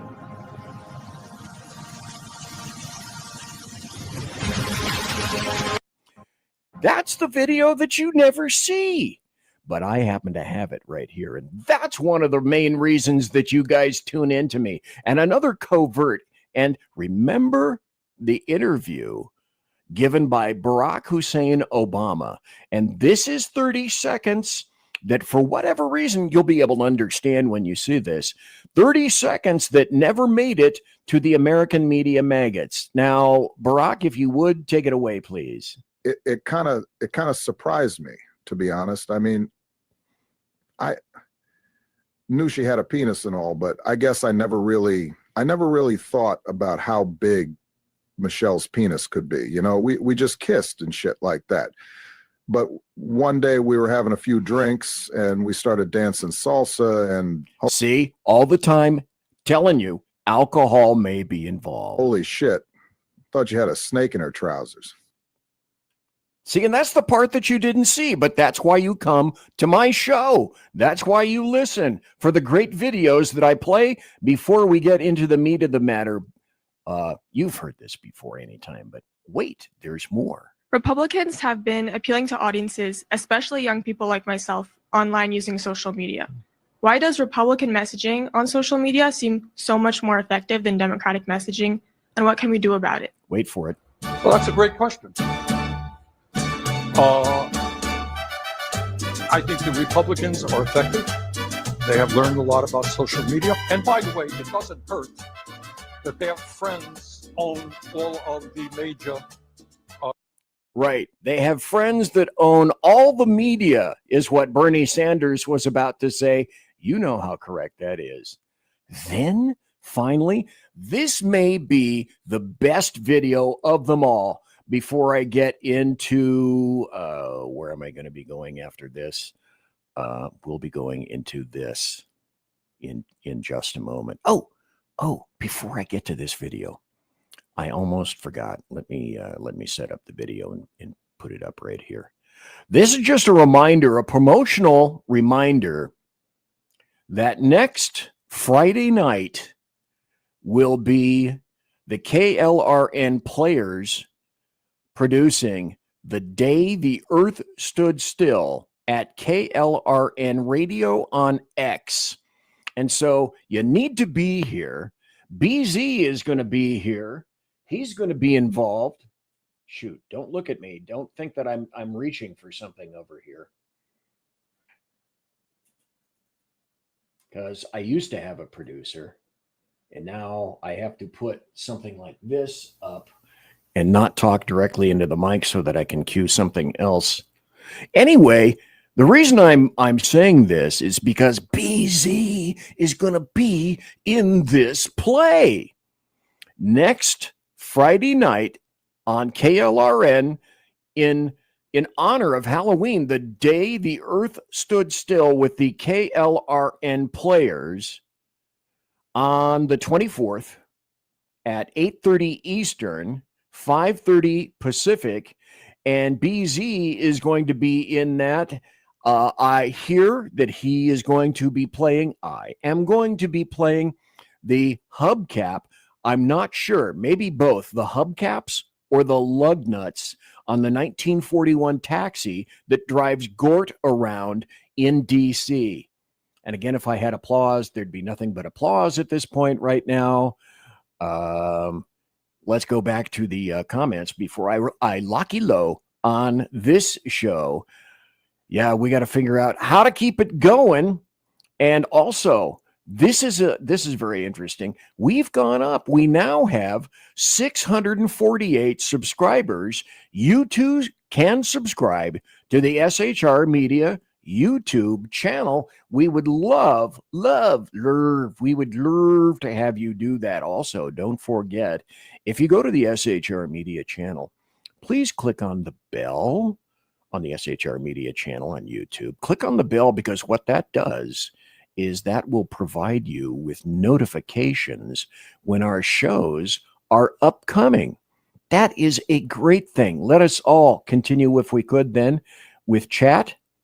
No Sean or Phantom. Well, Phantom is here. Is Phantom? Yes. There is Phantom and Mike and Mission Ready Men and Jeremy Hansen. First he was leashed. He got into the show, and now he is completely 100% unleashed. When you hear this, oh my gosh, now we know what's going on. I think AOC and Bernie Sanders are having an affair. Like, people know this. Everyone knows. After their little events, they put on a little salsa on their trailer, and it moves around quite a bit. Zoran Mamdani just said he thinks you guys are having an affair. I mean, what's your response to that? Let me jump in on this one. This is what we're talking about. So what if we like to put on a little salsa and get naked in our trailer? This is a big booty Latina. I'm not going to pass on a big booty Latina. What if Trump deports her tomorrow and all I have left is my ugly ass wife with no booty? I need my big booty Latina. And you can see that's why the applause is so deserving. You only catch these things when you listen to my show. Here's something else that I think we're going to go into, as I indicated and foreshadowed. We have this coming, which is this. The bloviating Zeppelins, HeyJackass.com Chicago death toll update. Courtesy of every leftist running that city. From the mayor, police chief, and every autocrat in the 50 wards. Thank you, Mr. Announcer. By the way, this is the BZ Chicago death toll update for today. We are at October the 16th, the year of our Lord 2025. HeyJackass.com, HeyJackass.com. Illustrating Chicago values, Chicago, the city of big shoulders and big riots and big stupid people, including their big racist black Mayor Brandon Johnson. What a guy. What a fabulous guy. October to date, shot and killed 16, shot and wounded 62. Total shot in the city of homicides.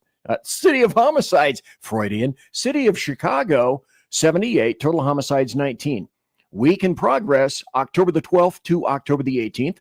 Shot and killed 3, shot and wounded 15. Total shot 18. Total homicides 3. Year to date, shot and killed 302. Shot and wounded 1,313. Total shot 1,615. Total homicides 361. So a person in Chicago is shot every 4 hours and 17 seconds, and a person in Chicago is killed every 19 hours and 9 seconds. The bloviating Zeppelins, HeyJackass.com Chicago death toll update. Courtesy of every leftist running that city. From the mayor, police chief, and every alder crap in the 50 wards. Because who wouldn't want an update like that? I know. Since we happen to be on Chicago, on the issue of Chicago, anyone remember this? I had to dip into the BZ archives for this. This was back in 2021. This is how kind and loving Chicago is, and how loving and kind white female insane leftists can be, though they, in terms of leftists, have left this planet. Now, that's sad to say, because a doctoral candidate back in June of 2021 in Chicago. Now, this was under Mayor Lori Lightfoot, she of the Admiral Akbar variety. Doctoral candidate who sought to prove justice system was racist against blacks was stabbed to death by a black male in Chicago from that loving city of big shoulders. Here's another story that happens to do with Chicago. Were you aware, ladies and gents, the Broadview ice fence, which is in Illinois, Broadview, Illinois, was removed after a judge's orders. Barriers instead were put in place. So, ICE certainly doesn't deserve any protection. And an Illinois judge said that, well, that's true. In my opinion, ICE agents, they deserve absolutely no protection whatsoever. Now, add in Brandon Johnson and mix and stir to taste. Chicago finds 39 ways to get $1.65 billion more to spend. So Chicago Mayor Brandon Johnson's task force outlined 39 ways to raise up to $1.65 billion to close Chicago's budget deficit. Well, they're saying they're not taxes. These aren't taxes. But if you look, they're taxes. These are taxes. So Chicago residents, not only are you getting no service, not only is Chicago PD essentially not protecting you, that the feds have to come in to protect you. You've said essentially that you like that protection, but Brandon Johnson doesn't mind if he stacks as many young black male bodies as possible in his city to prove and enable his philosophy, whatever the hell that may be. But wait, also the teachers need to weigh in. Chicago teachers say immigration enforcement near schools is scaring the kiddies and disrupting the classes. So that means that there should be no ICE enforcement. What the hell? Why would we even worry about law enforcement if they scare the kiddies? Also, this is interesting. JB Jabba the Hutt Pritzker, is finding out the internet is forever as a former police chief busts him. You got busted for your video. Can you believe this guy? This is from Homeland Security. Governor Pritzker threatening to prosecute law enforcement for enforcing the law and arresting murderers, pedophiles, rapists, drug traffickers, and gang members is disgusting. And he says that here. Don't have time to go into it in detail. If you want to see the video, and again, as I indicate at the conclusion of the show, go to the SHR Media Rumble channel, where in that, for this episode, you will find each and every show link in there. And this is just a suggestion that you might want to look at this. By the way, JB Jabba the Hutt Pritzker happens to be a what, BZ? Oh, he's a billionaire with a B. And he also made, I don't know, close to $500,000, if I'm not mistaken, recently about winnings at poker or winnings at some kind of a card game recently. Let's illustrate some. Okay, there we are. Let's go talk about some comments here. Ricky Robinson, Canada Heavy Haul. I'm parked, he says. I can pay attention. If we can last this long, if you guys can last this long, if I get through all of my stuff, I have some rather amazing indicators with regard to Canada. Mayor Mohawk, nicely. Let's go, Brandon. And I used to like how the Beverly Hillbillies, Jethro, would pronounce Freud's name, Frood. Mayor Beetlejuice, that's correct. That's an insult to Admiral Akbar. First one tonight. It is. That's a Star Wars reference. If you know Star Wars, then you'd get that one. Pritzker ate Jabba the Hutt. Pretty much he did. Since I'm on the subject of Illinois, if you can't last that long, there's pills for that. Oh, are they blue? Do they come? Do you chew them? Do they come in a packet? Get the reference? See what I did there? In any event, it's a trap.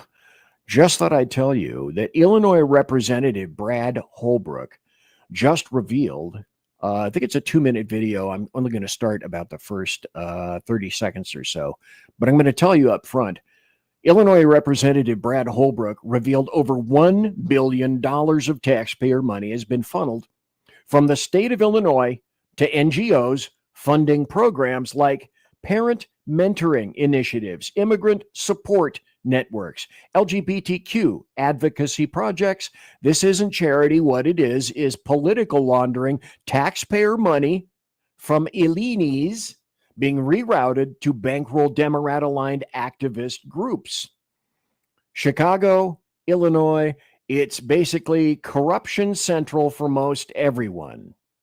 107th District, Shelbyville. Today, we're turning our attention to a staggering amount of taxpayer money, over $1 billion, that's being funneled into political connected non-government organizations or NGOs. This wasn't uncovered by government watchdogs, but concerned Illinoisans and Republican legislators that our grassroots effort we call DOGE, or the Department of Government Efficiency. So DOGE did have a purpose. I sure would like to have seen more of that. Unfortunately, I think Musk had to bow out. It had a sunset date. I'm not sure, but isn't DOGE? Are they still continuing? You know, there was a Doge clock. Shoot, if I'd been thinking, I would have put the Doge clock up. And instead of making people wait for the last portion of the show, we're going to go into it right now.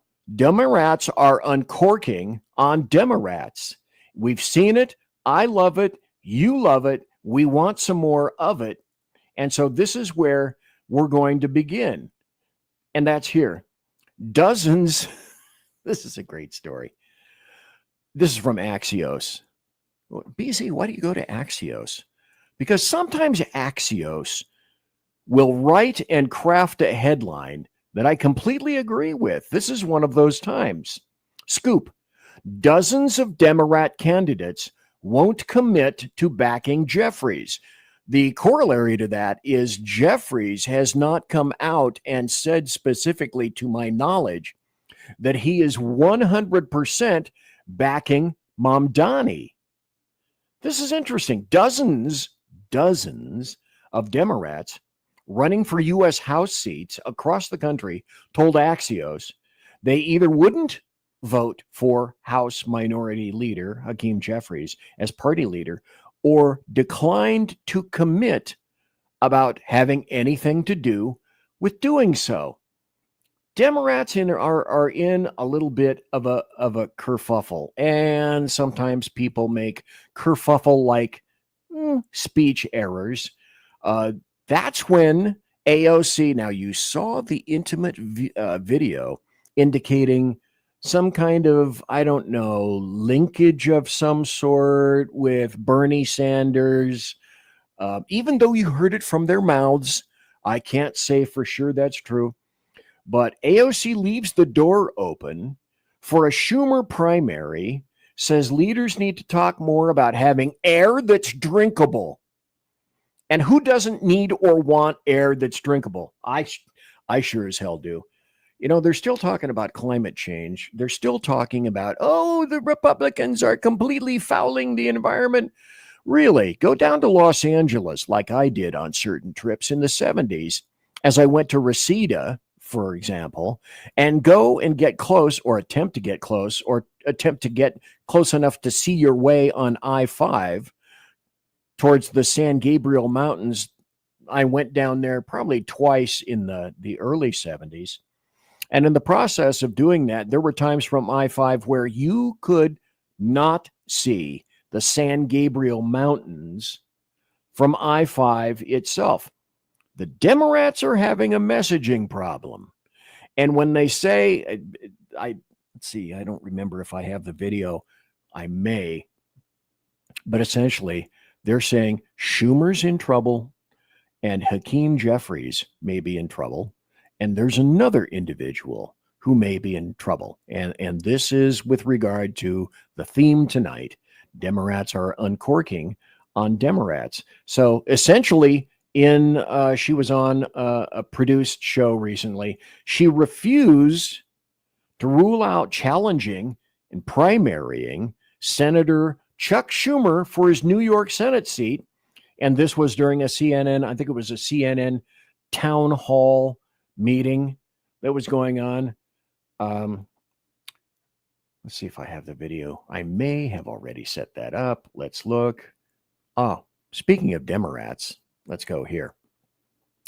Kamala, she just keeps getting smarter and wittier in the process of promoting her book. That is a decent resume, but go ahead.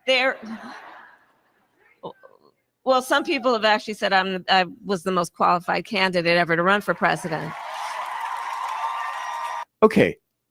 Now, the rest of it isn't worth going into, but in your esteemed position, ladies and gentlemen, boys and girls, children of all ages, do you believe that's true? That she was the finest presidential candidate ever? I don't believe that I will be convinced of that. This is the next best part. Now, this is from the Western Journal. C-SPAN was blitzed with calls from Democrats bashing their own party. A guy named Frank from Staten Island hit the nail on the head.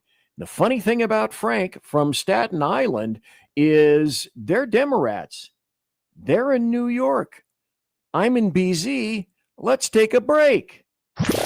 Conservative media done right. You're listening to the SHR Media Network. Mission log entries. I mean, let's face it, who's even counting anymore? The Lost Wanderer is officially off course, chasing rogue rocket launches, fringe science, and things that probably violate causality. If it burns fuel, spends time, or makes scientists very uncomfortable, yeah, I'm probably going to talk about it. Every other Sunday on KLRN Radio, The Lost Wanderer, because space doesn't come with a roadmap, and honestly, I wouldn't follow if it did. Hello, I'm Matt, a student at Hillsdale College. Here's Hillsdale President Larry Arnn on the continuing relevance of the Constitution. Many argue today that the Constitution is outdated because it addresses problems peculiar to the 18th century. Some parts of the Constitution do read rather quaintly. Consider the injunction against titles of nobility in Article 1, Section 9 of the Constitution. But is that so outdated? The purpose of the injunction is to prevent the government granting special privileges to some for partisan reasons. This strikes at the heart of the rule of law. The crony capitalism so common today is a place where the government bestows favors and tax dollars on some businesses to give them a leg up over others. This is exactly the kind of thing the Constitution was meant to prohibit. The Constitution is not so outdated after all. This Constitution Minute was brought to you by Hillsdale College. To join the national conversation on the Constitution, go to constitutionminute.com. Hey fellas, are you mission ready? You need to check out Mission Ready Men via Earl Big E Jackson on Tuesdays and Thursdays, 9 a.m. Pacific, 11 a.m. Central, and noon Eastern. It's a show that equips you to navigate our society's challenges from a biblical perspective with courage and conviction. Tune into Mission Ready Men as we examine our culture through the prism of biblical truths, teachings, and how to apply them in our daily lives. Prepare to step up, stand out, and step into your role as a man as ordained by God. That's Mission Ready Men, hosted by Earl Jackson on the SHR Media Network. And get mission ready.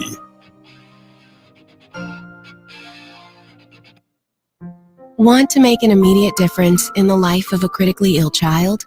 You have the ability to do that right now. Make a donation to Dream Makers for Life, the organization that restores dreams to seriously ill children and their families.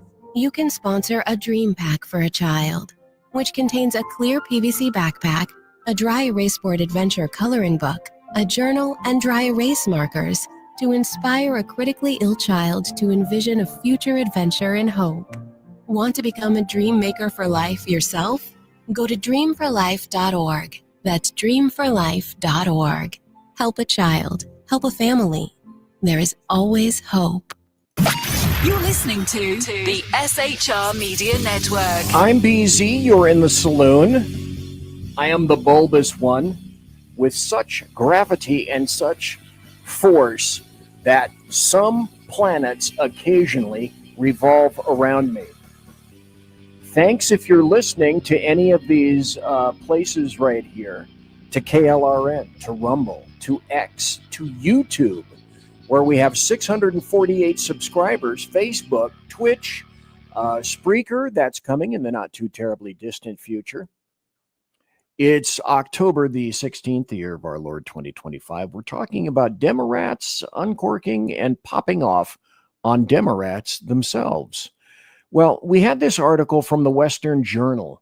I told you about Frank, who called in to C-SPAN, and C-SPAN was essentially inundated with calls from Demorats. And Frank said, I'm a registered Demorat, but, oh, damn it, Jim, I hate my party. Well, that wasn't doing very well. That didn't translate very well. By the way, I was attending Rick Robinson's morning show on KLRN, as well as Earl Jackson's show that I'm going to mention one more time on SHR, who this morning got 256 views on YouTube and literally kicked the butt of myself and Jersey Joe and Sean Lewis. Kicked us all over the room, kicked us around the floor and out the door. Oh my God, that was a wonderful kind of thing. I think I have, if I'm not mistaken, video coming up. And as you watch this video, and I noted when I was but watching Rick Robinson's show, as I typed in chat to Rick, I said, as this guy is taking calls from CNN, watch the face on this guy. Let's put him up on stage right now.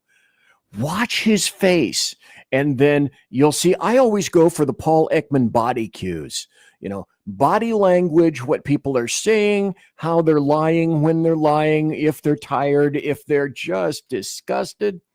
Some people have no way whatsoever to hedge these things. They would not be very good poker players, meaning that you would really want to play poker against them. So the essential portion of this was most were saying, I think I pretty much hate my party. Let's hear from Will in Maryland, giving an assessment of the party as well, at least the party's direction. Will, hello. Hey, good morning. I can't claim to be any kind of an expert, but I've been a Democrat for a few years now. I used to be a Republican back when George W. Bush was president, but he basically showed me that I wasn't going to be able to stick with that party. I think the Democrats almost need to stop bashing against Trump so much and start focusing really on some of those things that Cory Booker was talking about health care and about the way the immigrants have been. Notice the slow blink on this guy, which is one of the things I like. This guy's not far from falling asleep on the air. Treated. And I do like also some of the things Rahm Emanuel has said, and I like his approach as well. But a lot of the Democrats, some of that is all their own fault. I think Joe Biden is at fault for the state of the party. Thank you. It would have been a lot different if he had a different frame of mind and said, yes, that's time for me to step aside back maybe 2 years into his term and let the party decide on a new standard bearer. So there's a lot of the problems are self-inflicted, and they need to step back, look at themselves. And I don't even think that really continually bashing Trump is most effective. See the guy look to his right over there? He's looking at the clock, the C-SPAN clock. Focus on all the other issues. The tariffs are not really done intelligently. The other issues that are, you know, turning our back on good allies like Canada, Mexico. Why are we treating them so poorly with tariffs when they've been friends and neighbors and such? BZ, let's skip ahead. The years. My name's Frank from Staten Island. I'm registering. My name's Frank from Staten Island. Go back. Your party's director, Frank, hello. How you doing? My name's Frank from Staten Island. I'm registered Frank. Democrat, but I hate my party. I haven't voted for a Democrat really in the elections in quite a while. And yes, I voted a Republican many times because I like the policies better. Democrats have had terrible policies, and now we have the rise of the so-called progressives. They're really regressives. People like the Squad and Ocasio-Cortez and now Mondami, who might become the mayor of New York City. He's a proven socialist and Marxist as well as an anti-Semite. This is just really terrible. The things that they actually believe in do not really help the people as at all. They don't understand markets. I believe in capitalism. I am the type of Okay, let me stop right here. This is not going like this guy anticipated. You know, C-SPAN is great. It's interesting. You can see some things on C-SPAN because most of the stuff is uncut. Let's catch up with some comments. Some people, let me go to this one. Congrats on the numbers, Earl. Yeah, they're super numbers. Fandom weighs in, says, yep. And Mission Ready Men throws it right back, saying, thank you to everyone. But the Democrats are starting to eat their own, and they are uncorking on themselves.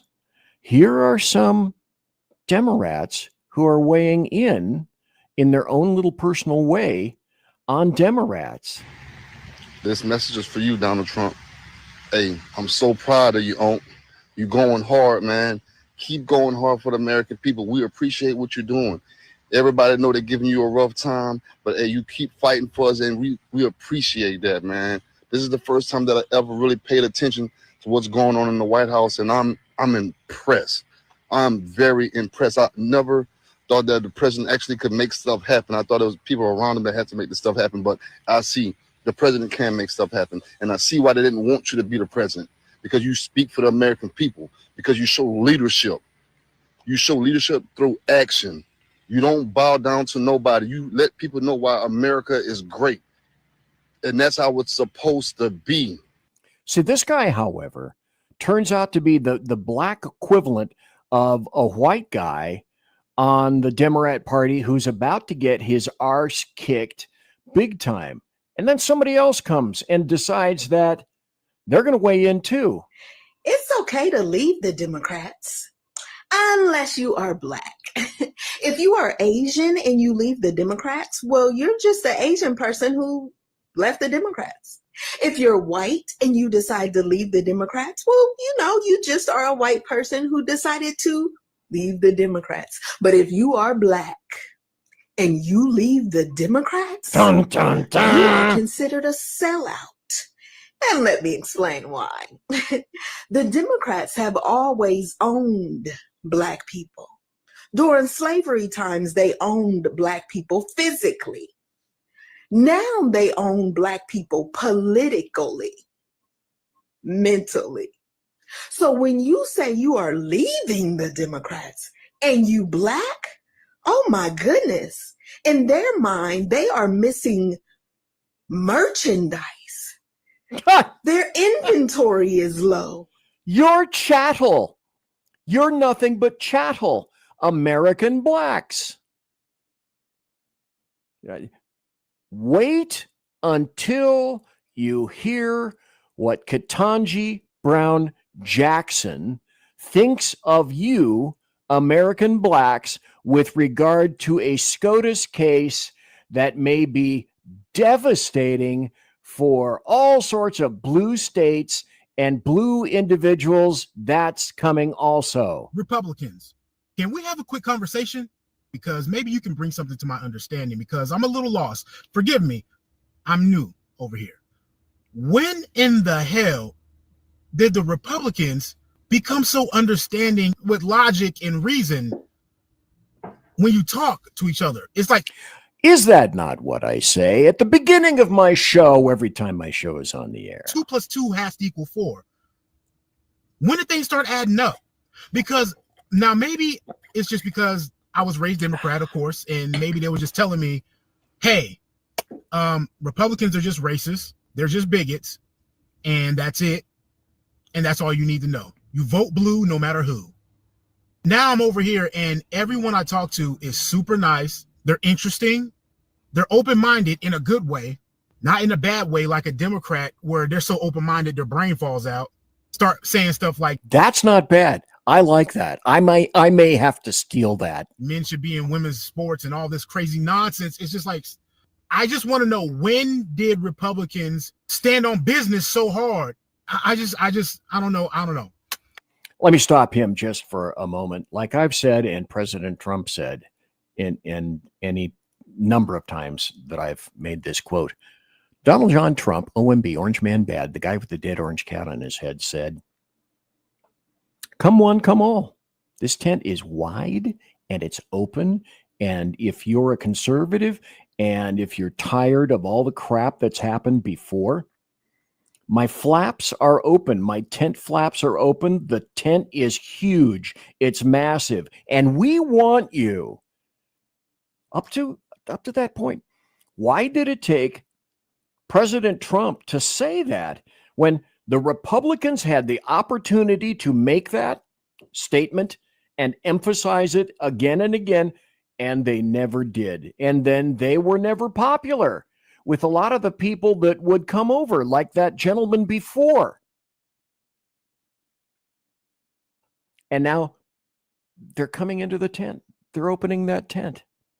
And the other thing we're discovering is the massive irony, the schadenfreude, because of this. John Fetterman, who represents Pennsylvania, and let's see, 89 people watching live right now. Thank you ever kindly to all of those folks that are watching and watching via X and KLRN and the SHR Media YouTube channel. But why had no Republicans done that? And then what happened to John Fetterman when he became such a traitor, such a betrayal artist, that now he said he has the temerity to question the Democrats and criticize them, and said, oh my God, if I do have it. And he said this, I follow country and then my party. Well, you know for a fact this guy is not going to be long for planet Earth. And that's absolutely true. We have some video proof of this. So John Fetterman is not necessarily in keeping with the Democrats' wonderful plan. And he spoke his mind. Damn him. That's why shutting the government is really what the Democratic Party wants to do. And I follow country, then party. And it's the wrong thing for the country in a period of chaos. I refuse to vote to shut our government down. I absolutely would love to have...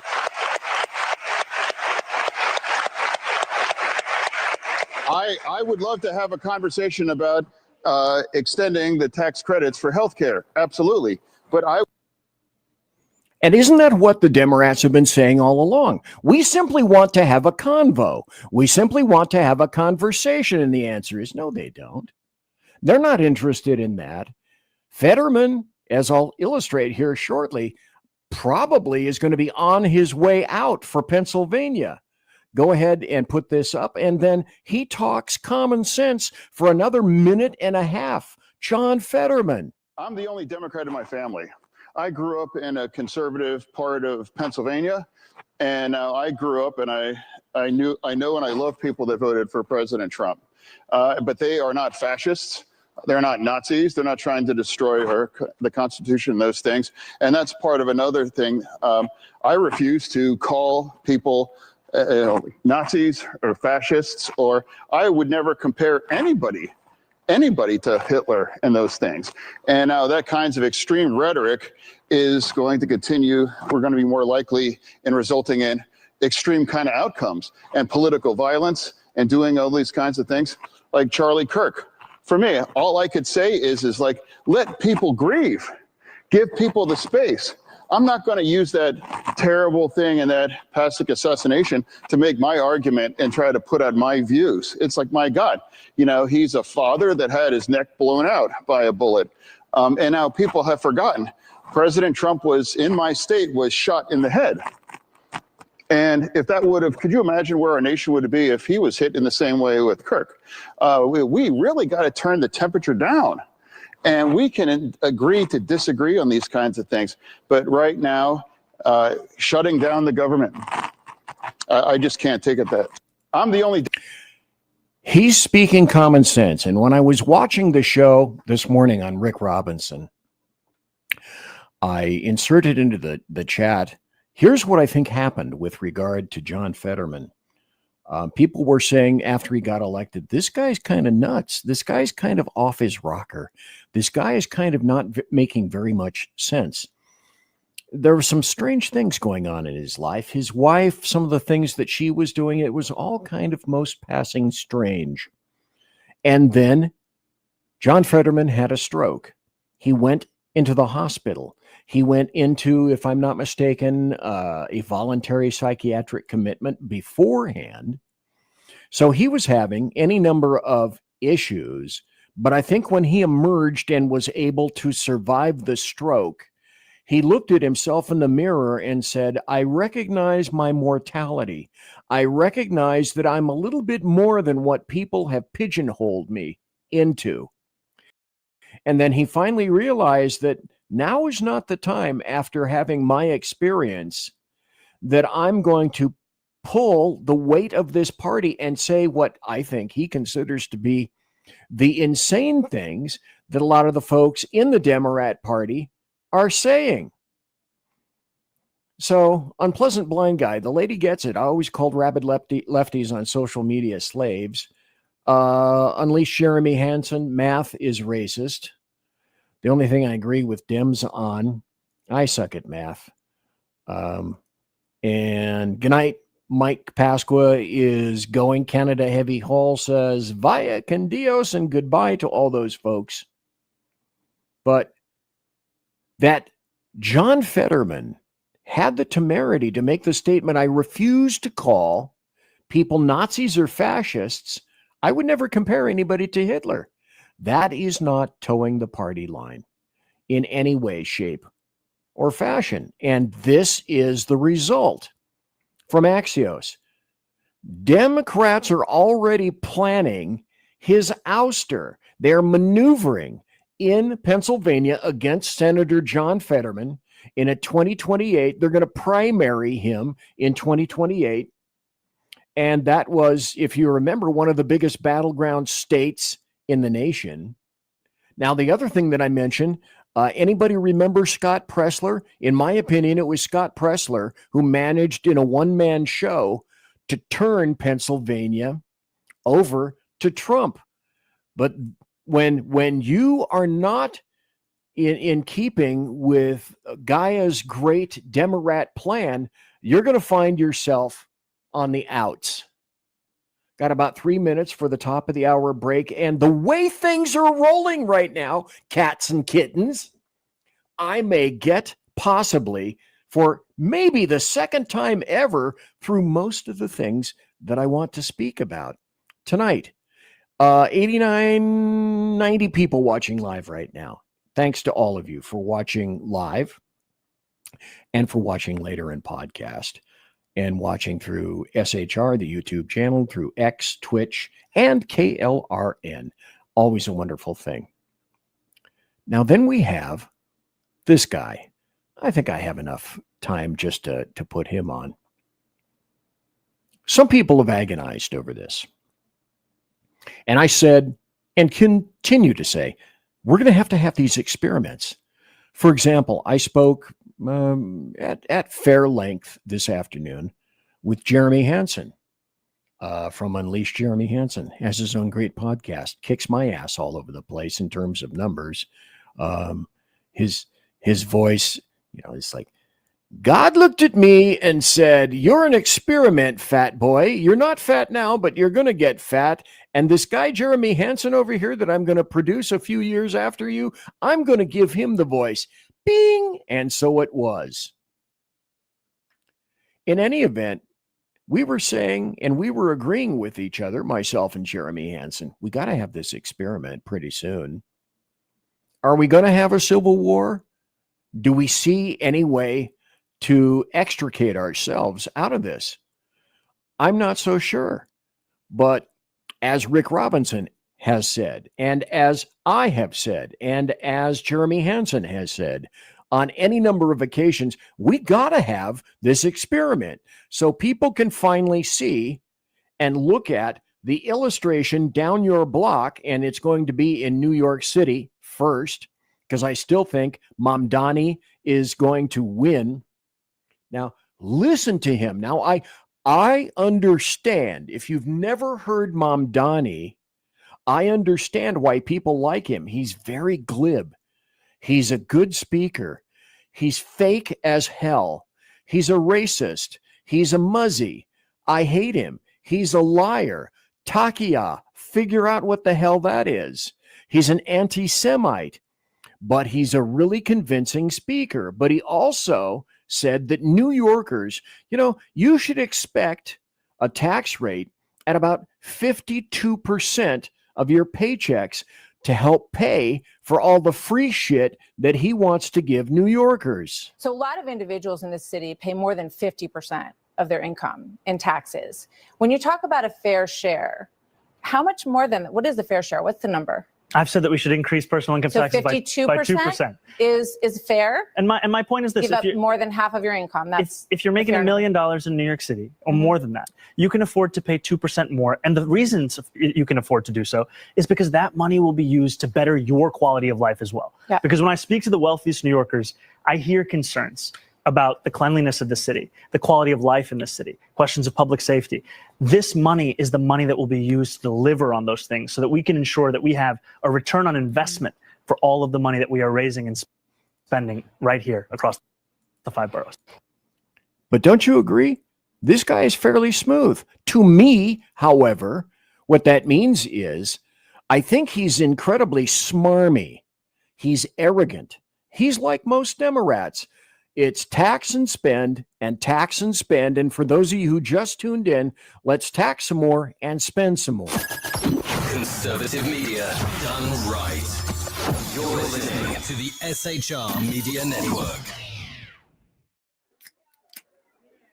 In a world where leftists are running out of metal for the safety pins of their soothing red diapers, one man stands alone, attempting to fundamentally change America, one leftist diaper at a time.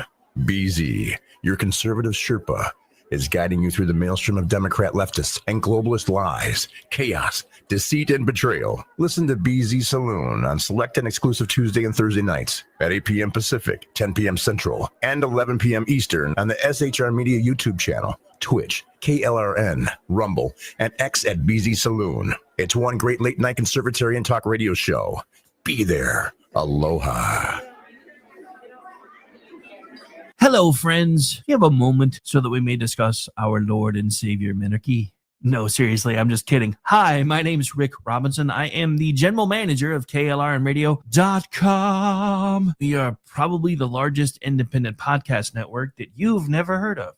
We have a little bit of everything, and by that, what I mean to tell you is we have news, pop culture, special events, conspiratainment, true crime, mental health shows, drama productions, and pretty much everything in between. So if you're looking for a new podcast home to grab a little bit of everything that you love all in one place, come check us out. You can find us on X under @KLRNradio. You can find us on our Rumble and our YouTube channels under the same names. You can also find us at KLRNradio.com and pretty much every podcast catcher known to man. So again, feel free to come check us out anytime you like at KLRN Radio. It's Sean from the Edge of Liberty. Just like the Bidens, I too am moving. Only in my case, it's days and times. That's right. You can now find The Edge of Liberty Monday at 8 p.m. Pacific, 11 Eastern, and Wednesday at 8 p.m. Pacific on 11 Eastern on the SHR Media Network. Join me as we talk politics, news, alcohol, fun, not so much fun, clowns, small kittens, large kittens, dogs, amoebas, and anything else that just pops into my mind while I'm on the air. That is Monday and Wednesday, 8 p.m. Pacific, 11 on the East Coast, on YouTube, X, KLRN Radio, Facebook, Twitch, and anywhere else a good podcast is found. Please check out our website, shrmedia.com. I will see you live on the air. Attention, all patriotic women of faith. Yep, I'm talking to you, sis. Are you looking for high quality, super soft apparel that reflects your love for country and your devotion to God? Look no further than Carry Girl Gear. Picture this, you rocking a tee so soft it's like being hugged by a cloud, all while showing off your love for God and country. Sounds dreamy, right? Well, welcome to reality, babes, because that's what we're all about here at Carry Girl Gear. We specialize in super soft tees, tanks, and more, designed specifically for the strong, patriotic woman who proudly wants to carry their message of faith and freedom. When you shop with us, you're not just getting a t-shirt. You're joining a community of like-minded women who are proud to wear their beliefs straight on their tees. So whether you're sipping sweet tea on the porch or leading the charge for faith and freedom, do it in a Carry Girl tee.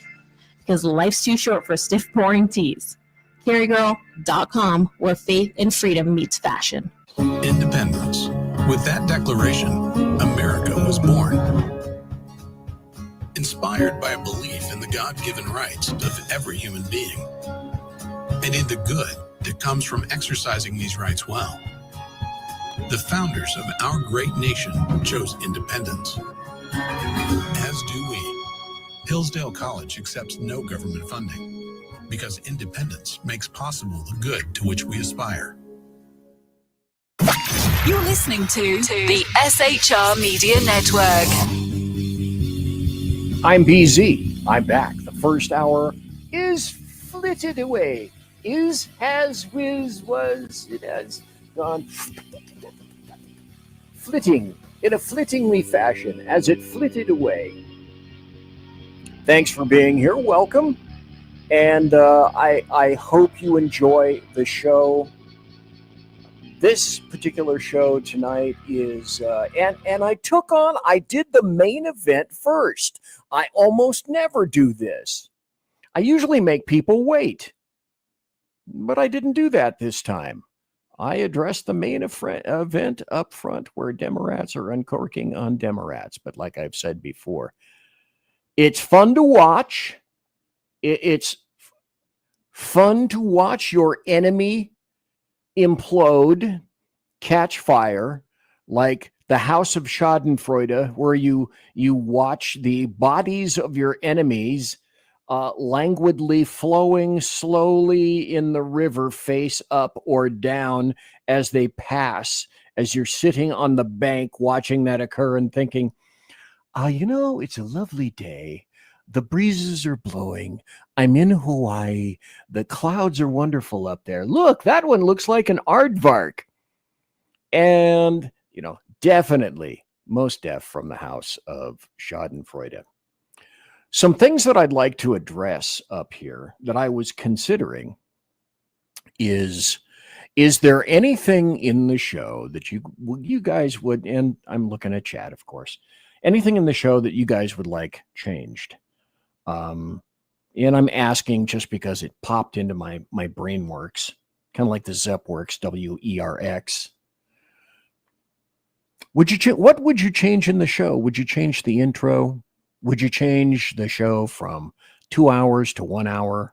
Make it with a greater frequency during the week? What do you like about the show? What do you dislike about the show? I'm just kind of curious about that. If you're in chat and you have any comments or thoughts about that, go ahead and weigh in on those, because this, by the way, is the point where I'm going to change gears just for a second. Because I'm not going to play the full minute news intro because we're going to go into the news right now. Probably the biggest news so far today was the fact that Bolton was indicted by a grand jury. And if I'm not mistaken, I think it was 18 counts today.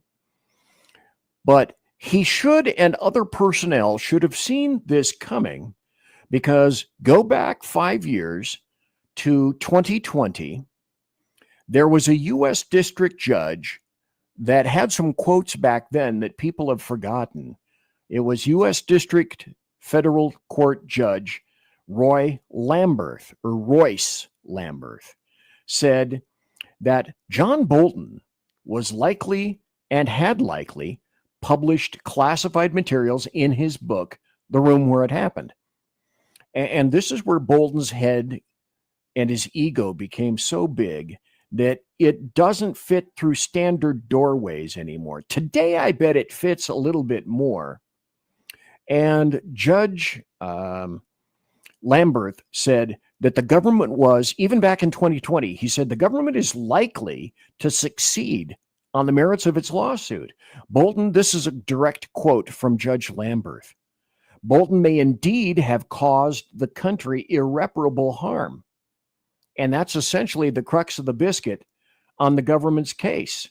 So the government's case came in like this. Ex-National Security Advisor John Bolton was indicted for improper handling of classified documents. Now, his ego got to him because these were documents that were inserted into his book. His Maryland home got raided by FBI agents back in August. Oh, lo siento, so sorry. And that search was focused on trying to find classified documents that they believed that he had possessed. Well, we're going to have to wait and see how that goes. He's going to have to get an attorney. So there were more than apparently a dozen items seized from Bolton's house in Bethesda in that search warrant from the District Court of Maryland. So among the things that were seized apparently were two iPhones, a red one with 2 camera lenses, a black one in a black case, 3 computers, a silver Dell XPS laptop with cables, a Dell Precision Tower computer model 3620, and a Dell Inspiron 2330 computer, according to the search warrant documents. 4 boxes containing what federal officials called printed daily activities, which is apparently what he provided to his publisher, were also hauled from Bolton's phone or home, according to the documents. So Jonathan Turley, I said this probably a week, maybe a week and a half ago.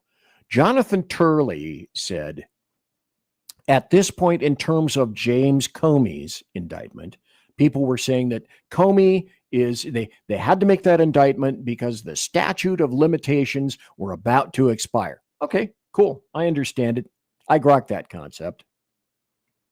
But as I said, you get Comey, you get the nose into the Comey tent on something relatively simple, and it's not very complicated. USC, I think it's 18 USC 1001, if I'm remembering my US codes and statutes. And that will be the chink in the armor, and Bolton himself may also be a chink in the armor. Somebody somewhere is going to decide after an indictment that it might be better for me to roll on these things. Jeremy Hansen gave me a compliment, has the best vocabulary of any talk show on the planet. It's like poetry for the working man. Thank you very much. Appreciate it. BZ, 2 things, 90-minute format and Jake Cam. Yeah. We'll go into my poor little boy, Jake. He's not too terribly long for this world. But I did say I wanted to get because the dogs used to sleep under the studio. Jake is not here tonight. He's sleeping someplace else. He didn't feel like coming into here tonight. But I would love to have dog action cam. Okay, maybe a 90-minute format. That's good. Thank you for responding to that. I appreciate it. But Bolton, the things that I'm discovering is that You know, you pick up vibes from the American media maggots and from the media from across the pond. I consistently try to seek and source out media from the UK because sadly, they will frequently tell you things that the American media maggots here at home will not. And then you go through those things, you let them simmer about in your brain, set it on boil, and just sniff it, see what's going on. What do you get, Lassie? What's that smell? Is that a Democrat down the well? Is that a CIA guy about to be indicted? Is that an ex-FBI director about to be indicted? Is that a national security advisor? What do you smell there? And the overall temper of the Times that I'm getting from the media right now is they're thinking, you know what, there might be more to Bolton than there is on Comey. But the cool thing about the federal government, because that's what the FBI did when I worked with them, that's what the feds do on any number of law enforcement levels, is you work and you work up. My last show, there was information indicating that Barack Hussein Obama was completely aware of what was going on. And I think that's coming, because wouldn't it be nice if we discovered that some of the roads that lead to Rome, subsequently, several roads lead to Barack Hussein Obama, which, as I've said any number of times, he's not stupid to the point where I believe he completely knew what was going on. The other thing that I find very interesting in terms of news is this story. Last Tuesday night, my center focus was on Antifa. Rose City Antifa are actually fascists. They're not anti-fascist. They are fascists. But one of the founding areas, one of the founding chapters of Antifa, because there is no such thing, was Rose City Antifa. Here's something interesting. I can't possibly feature why these people would flee the United States of America, as Mark Bray did, author of the Antifa handbook. He fled as well. And so the co-founders for Rose City Antifa were found. They were discovered after leaving the U.S. Hey, look, you're living in Sweden. They were living in Portland before. Now they're living in Sweden. And a journalist found them, a guy named Christian Peterson. So Johan Victorin has U.S. and Swedish dual citizenship, and basically asked, hey, do you think Donald Trump's designation of Antifa as a domestic terrorist group made him afraid of being convicted? Because when you have a designation like that of a terrorist group, and Antifa is in fact a terrorist group, that makes it possible to prosecute people for supporting Antifa. And then it also makes it possible to backtrack the cui bono of it all. And that's what's happening right now. So the people that, all you peons in your black crap, you can go riot, but I started it. I'm not going to be hanging around because I see the writing on the wall. Might they be possibly a couple of the smart people? Here's someone that's not necessarily a smart person. Most everybody has played this. And I want to mention one thing. I didn't have the opportunity to play this last Tuesday, but Jersey Joe discovered this and put it up on SHR. Jersey Joe, wherever it was that he found this, had this up a good 2 days before the rest of the American media maggots. They were pushed kicking and screaming into playing this video from Nancy Pelosi. They would much rather have just let it expire. And again, all of these things, all the show links will be in the SHR Rumble channel under show links. Give me, like 2 or 3 hours to drink a little bit more heavily so that I can get in the right mind frame to get in and actually do drunken computer work. But all the show links will be in there, and this will be in there as well.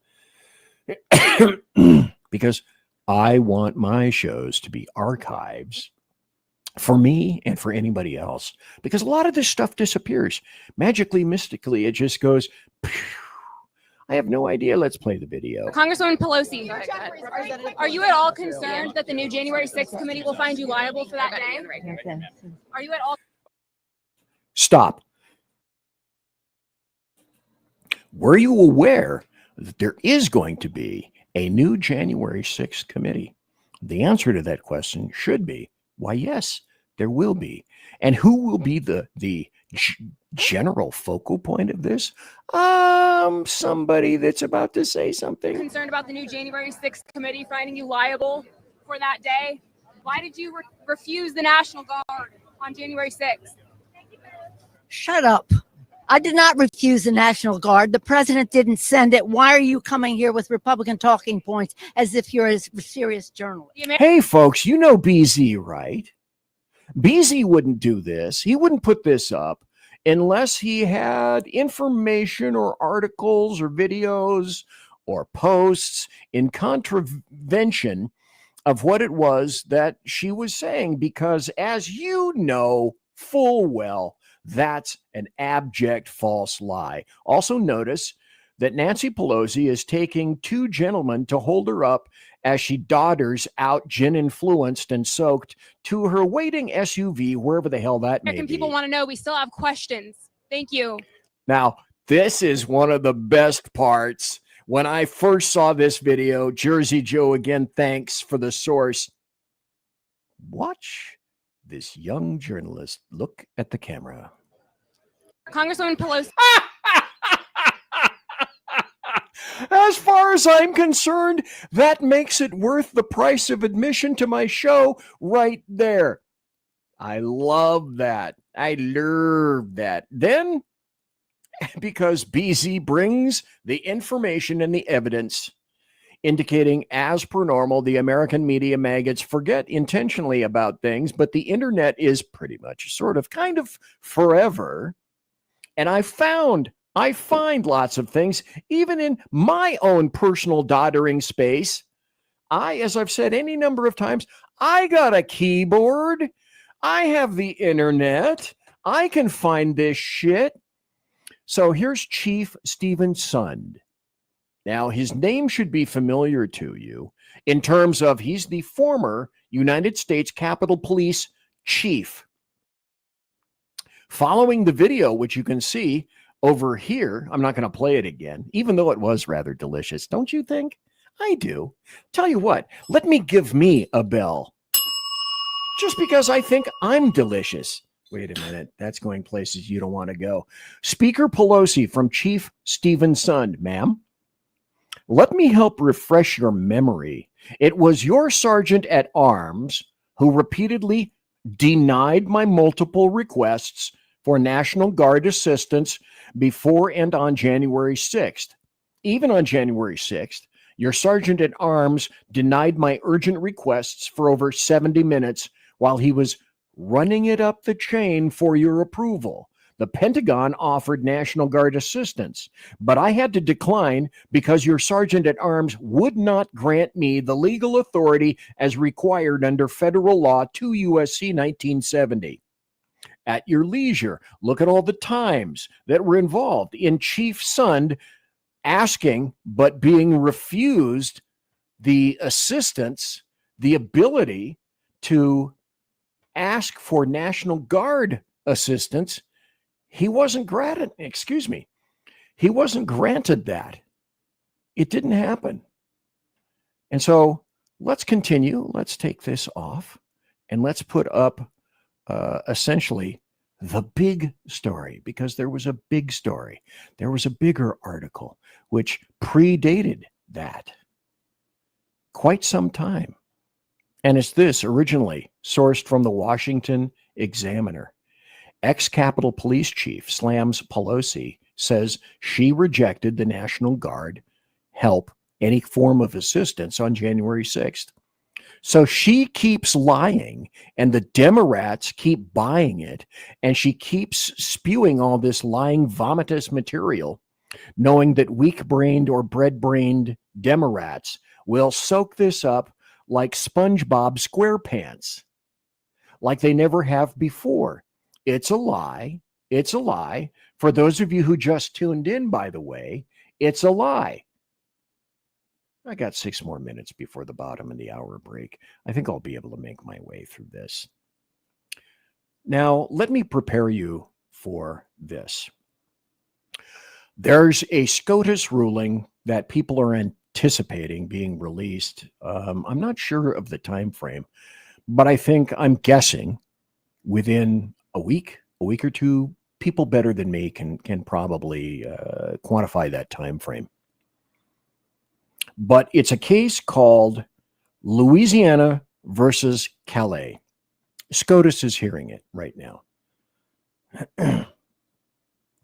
Oral arguments were being presented. Now, video is not allowed during arguments in SCOTUS. And there's an NAACP lawyer who's arguing as part of that for Louisiana, saying that it's necessary to create race-based congressional districts. This is a quote: white Democrats were not voting for black candidates, whether they were Democrats or not. Do you have the receipts on that? So let me first play this, and then I want to get into the argument made by Ketanji Brown Jackson, who is essentially, I think, a potted ficus is smarter than her.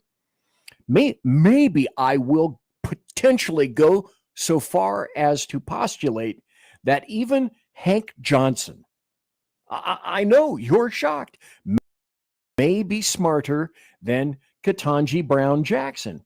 Well, there is no video to go with this, but this is Janai Nelson arguing for a second majority district in Louisiana, using that buttressing argument that I just indicated. Let's listen to her. It's about 30 seconds of her attempting to make her case before SCOTUS.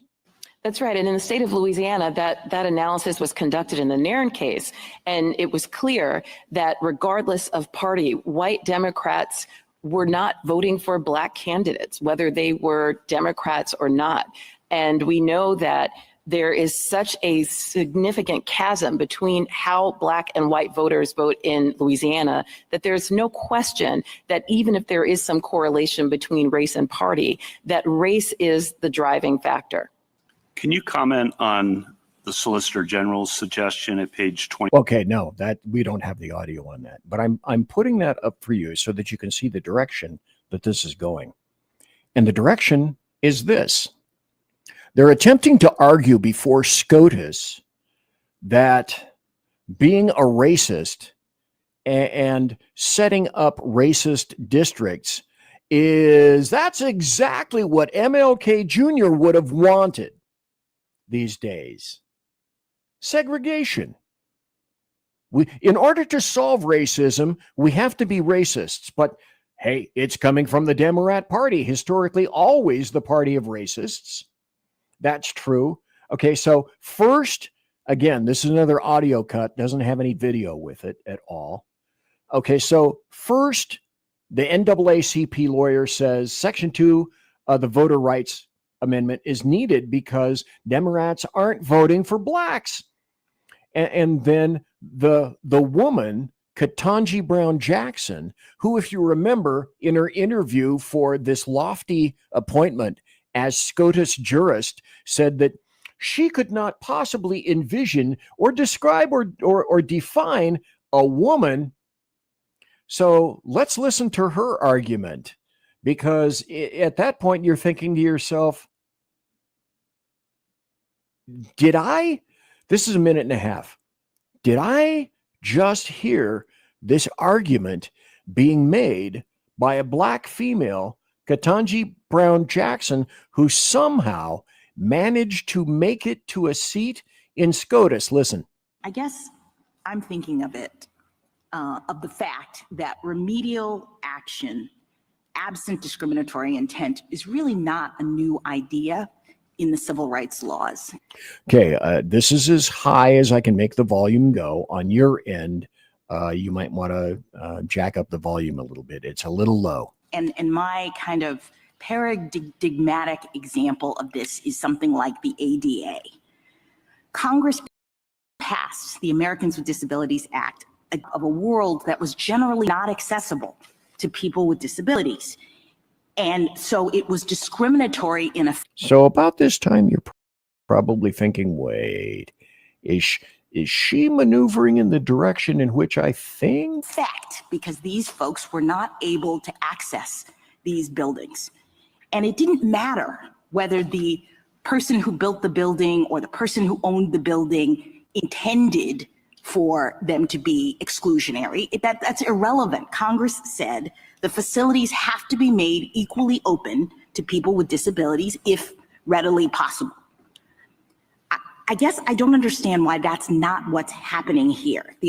Okay, that she doesn't understand, considering her prior rulings and opinions, should not be shocking. The idea in Section 2 is that we are responding to current day manifestations of past and present decisions that disadvantage minorities and make it so that they don't have equal access to the voting system, right? They're disabled. In fact, we use the word disable in Milligan. Okay, this is the old screed that, let me just be frank, or I could be BZ, whatever you want, just don't call me late for dinner.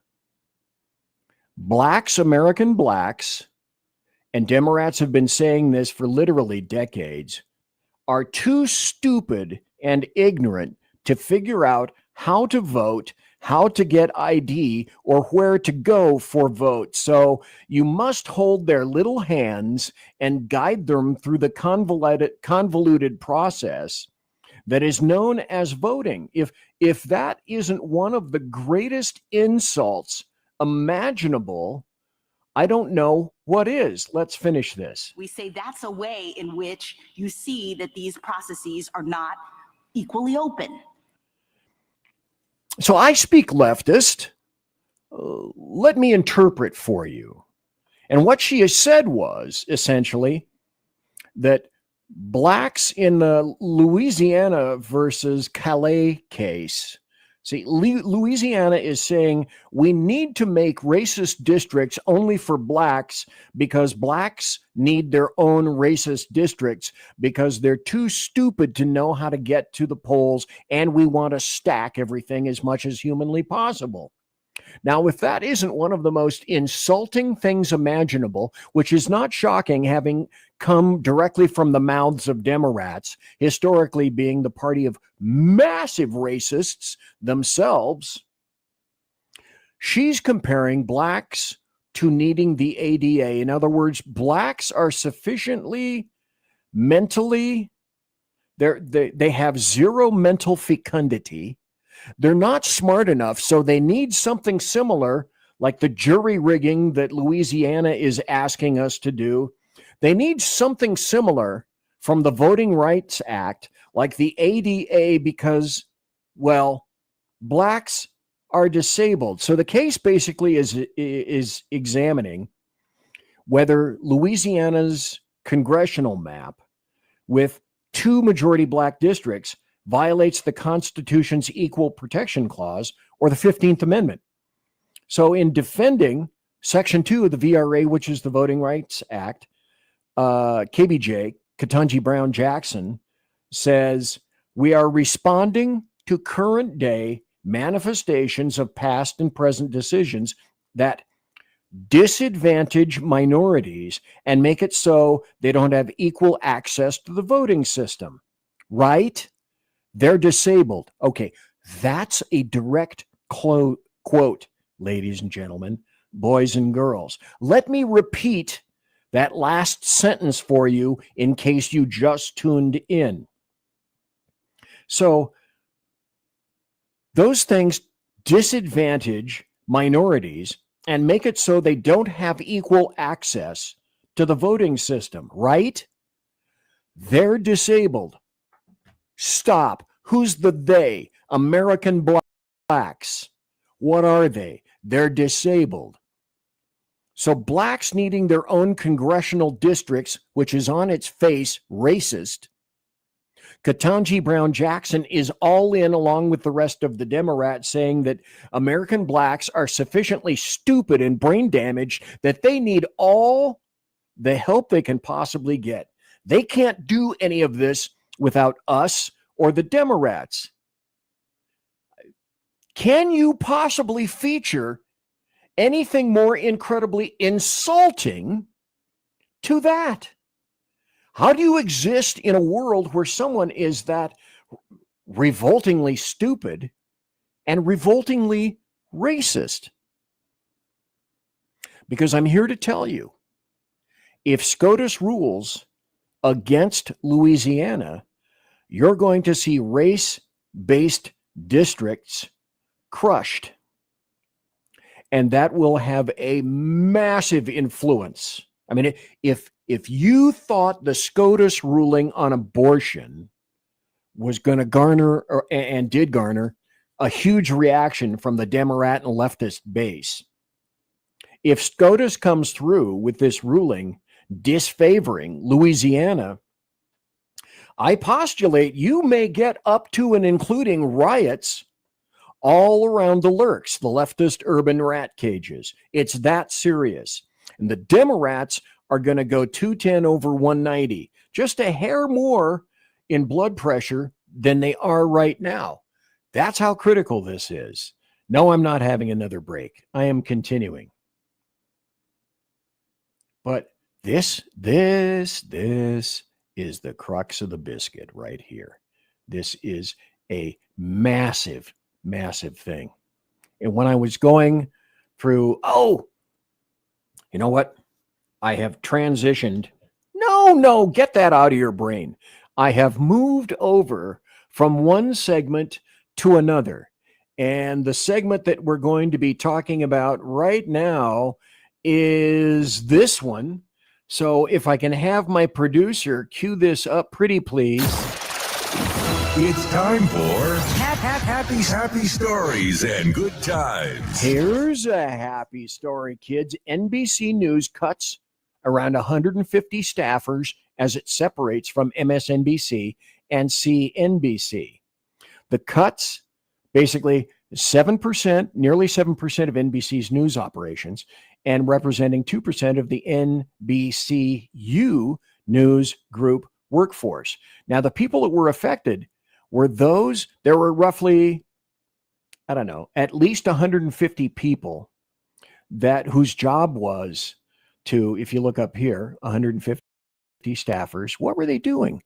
We see News conducting that second round of layoffs was using those people just for LGBTQRS stories and coverage. They needed 150 people to make that kind of coverage. Now, if that isn't nuts, I don't know what is. Here's another happy story. When I had to play this sufficient number of times so that when I play this for you, I don't burst out laughing. So I had to absolutely crush my brain watching this any number of times so that I didn't lose my poop and go sphincterless watching this. This is classic Trump and classic Macron. OMG. I'm going to have to embiggen this. It's almost 30 seconds of Trump being Trump. Look. Look at the white hand. Macron has a white hand. No, is he going to be letting you go? No, fuck it. I'm not. Nope. No, Macron is going, what is this bastard trying to prove? I want to go. No, you're not going. I want to go. Okay, finally you can go. That's Trump. That's Trump all over. That's, reason number 10,579.7 as to why I love the hell out of Donald John Trump, OMB, Orange Man Bad, the guy with the dead orange cat on his head. Here's another issue that I think is a great story. This is a happy story. Pete Hegseth, Secretary of the Department of War, said in a post on X, because all the journalists are, they're mortified, including Newsmax. They all got together. I think it was the Pentagon Press Corps, PPC, something like that. They have a little organization.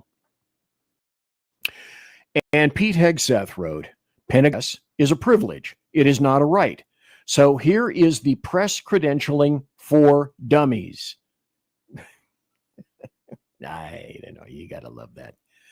Press, number one, press no longer roams free. This is press being credentialed for the Pentagon, for me to be specific. So in the Pentagon, apparently heretofore, the press went wherever the hell they wanted to. And he says, press no longer roams free. The press must wear a visible badge. What? For the press to wear a visible badge is like this for the American media maggots. This is heresy. Credentialed press no longer permitted to solicit criminal acts. Do you know what that means? I know. I speak Hegseth. And what that means is if we find that you leaked or had access to places or personnel that you should not have, and we discover you leaked, we're going to prosecute you federally. I don't think I can make it any more plain than that. And yet, the American media maggots went crazy, nuts over those horrible strictures. We can't operate under that. And then Axios, this is why it's another happy story. Axios said, Pentagon confiscates badges of defense reporters. They warned you, they told you that if you didn't comply and if you didn't sign off, you were going to have your credentials removed and your access to the Pentagon removed as well. Guillotined. It's done. A dark day. Pentagon confiscates badges of defense workers. Oh, no. Nearly every Pentagon reporter from almost every major media outlet in America turned in their press badges Thursday after refusing to endorse the Defense Department's new rules that say it would make our jobs impossible to do and for us to be independent. Okay, well, it's not a right. It's a privilege to walk through the Pentagon. And you sign off on this or you don't. Here's another one. This is to me, this is a happy story. I'm weird this way. It's a happy story because this is how leftists craft these things. So this is from AmericanImmigrationCouncil.org, and they're saying that the Supreme Court's latest decision basically clears the way for racial profiling during immigration raids. To which I responded, because so many illegal invaders from all around the globe are white people from Norway or Canada or France. Canadians are dying to get into the United States. They're clamming, they're queuing up like at least 2 deep to get into the United States. White people from, like I said, Norway, Canada, France, Finland, the Netherlands, Denmark, Germany, they're all dying to get in here, you morons. And so this is their belief. The Supreme Court clears the way for racial profiling. What's the general color of the people that are illegal invaders? I just indicated, and any clear-thinking individual knows, well, it's not really white people. Oh, yes, it is. Think of all those evil white South Africans that came in, and there was an invasion of South Africans of at least, 25 of them, maybe 50. Okay, so I'm telling you, see, You see, BZ's racist. He didn't mention the South, the white South Africans. But this is the way, and it's absolutely risible to think that this is the way that they think. And it's a happy story because they're that stupid. But occasionally they make their point. 100 people watching live right now. Thank you kindly. From UBG, what's delicious is no judge can make the Secretary of War change his mind because the maggots turned in their creds voluntarily. So it's an if-then equation. If you sign an agreement indicating that you will comply with our rules, our house, our rules, sure, you can come on in. You can come into the Pentagon. If you're not interested in compliance, then essentially you can stay the hell out. Rick Robinson says 400 on our side or so. That's from X and KLRN, which makes me think, maybe it's time to run this up the flagpole like this. You can read it. Anyway, thanks, Rick, for that and that update. Appreciate it. I seldom mention this, but this is a happy story in terms of if you're a common sense thinking individual, you already sensed this was true. You knew it. Wuhan 19 in 20 and 21 and up to and including 22 and around in there. Closing this country was one of the worst things that we ever did. It affected, in my opinion, an entire generation of kids and screwed them up. Absolutely screwed them up. But now it's discovered that data on how parts of Pfizer BioNTech Wuhan 19 vaccine spread in the bodies of mice, data were withheld from regulatory submissions to the US FDA, according to new comparisons of those submissions and similar documents sent to Japanese regulators. In other words, these people, Big Pharma, decided that they were going to hold back important data that was required that people before taking the jab should know.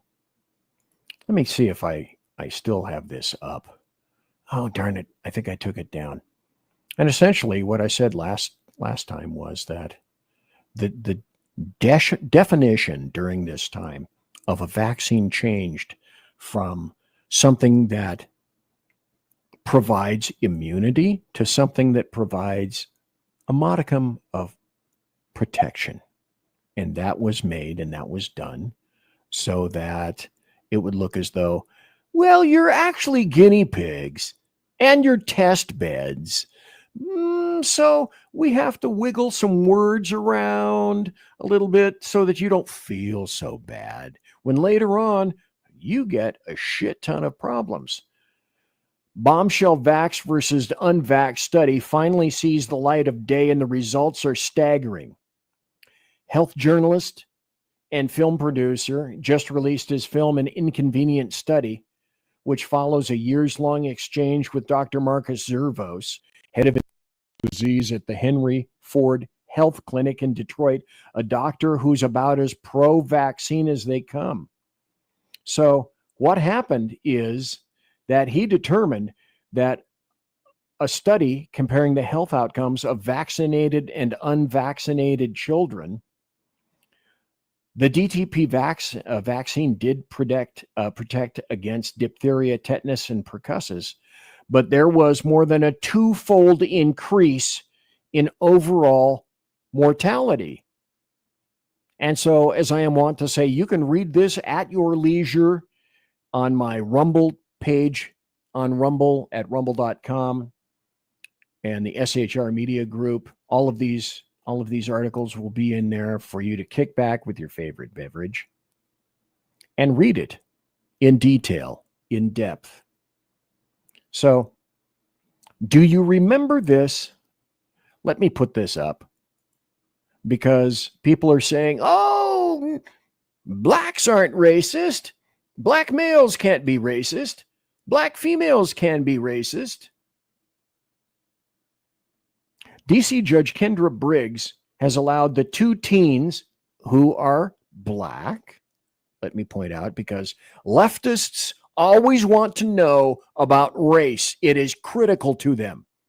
So I don't particularly give a shitabus one way or the other, but it's critical to Democrats and leftists. So that's how I craft my response here.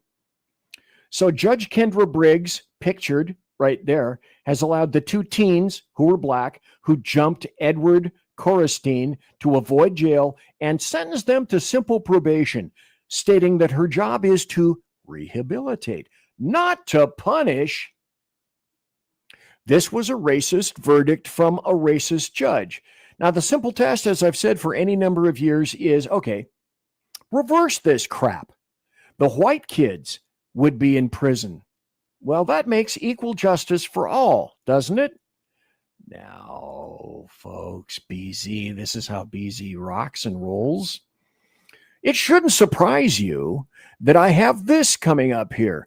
A female who says black women can't be racist to white women. Don't you get that? Don't you understand that? Go. Now you can Black respond. Women cannot be racist to white women. Are you kidding me? Sorry? That makes no sense. Sorry? Black women cannot be racist to white women. Stop. Let me play this over again for those of you who just tuned in or were listening to Nirvana or something else in your ear pods. Now you can Black respond. women cannot be racist to white women. Are you kidding me? Sorry? That makes no sense. Sorry?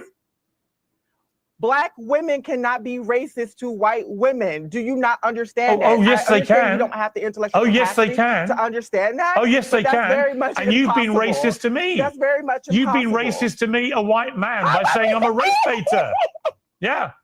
How am I racist to you? I'm black. I can't be racist You to called you. me a race Are you baiter kidding with me? no You're racist evidence. To me. When have I You been a can be race? But see, you need to see this shit. The show is getting longer, so I'm sorry. My poo-poo nasties are starting to come out. In certain lurks, in certain areas, in certain venues, blacks are more racist than whites. Oh, you can't say that, BZ. Well, you don't want to open your eyes. Here are the receipts, as is commonly said these days. Here's a black female who says that, well, blacks can't be racist because we're blacks, said the racist. Baiter. You could be racist to me. When have I been a race But baiter? I'm a powerhouse. Tell me when I've been a race I'm a baiter. powerhouse.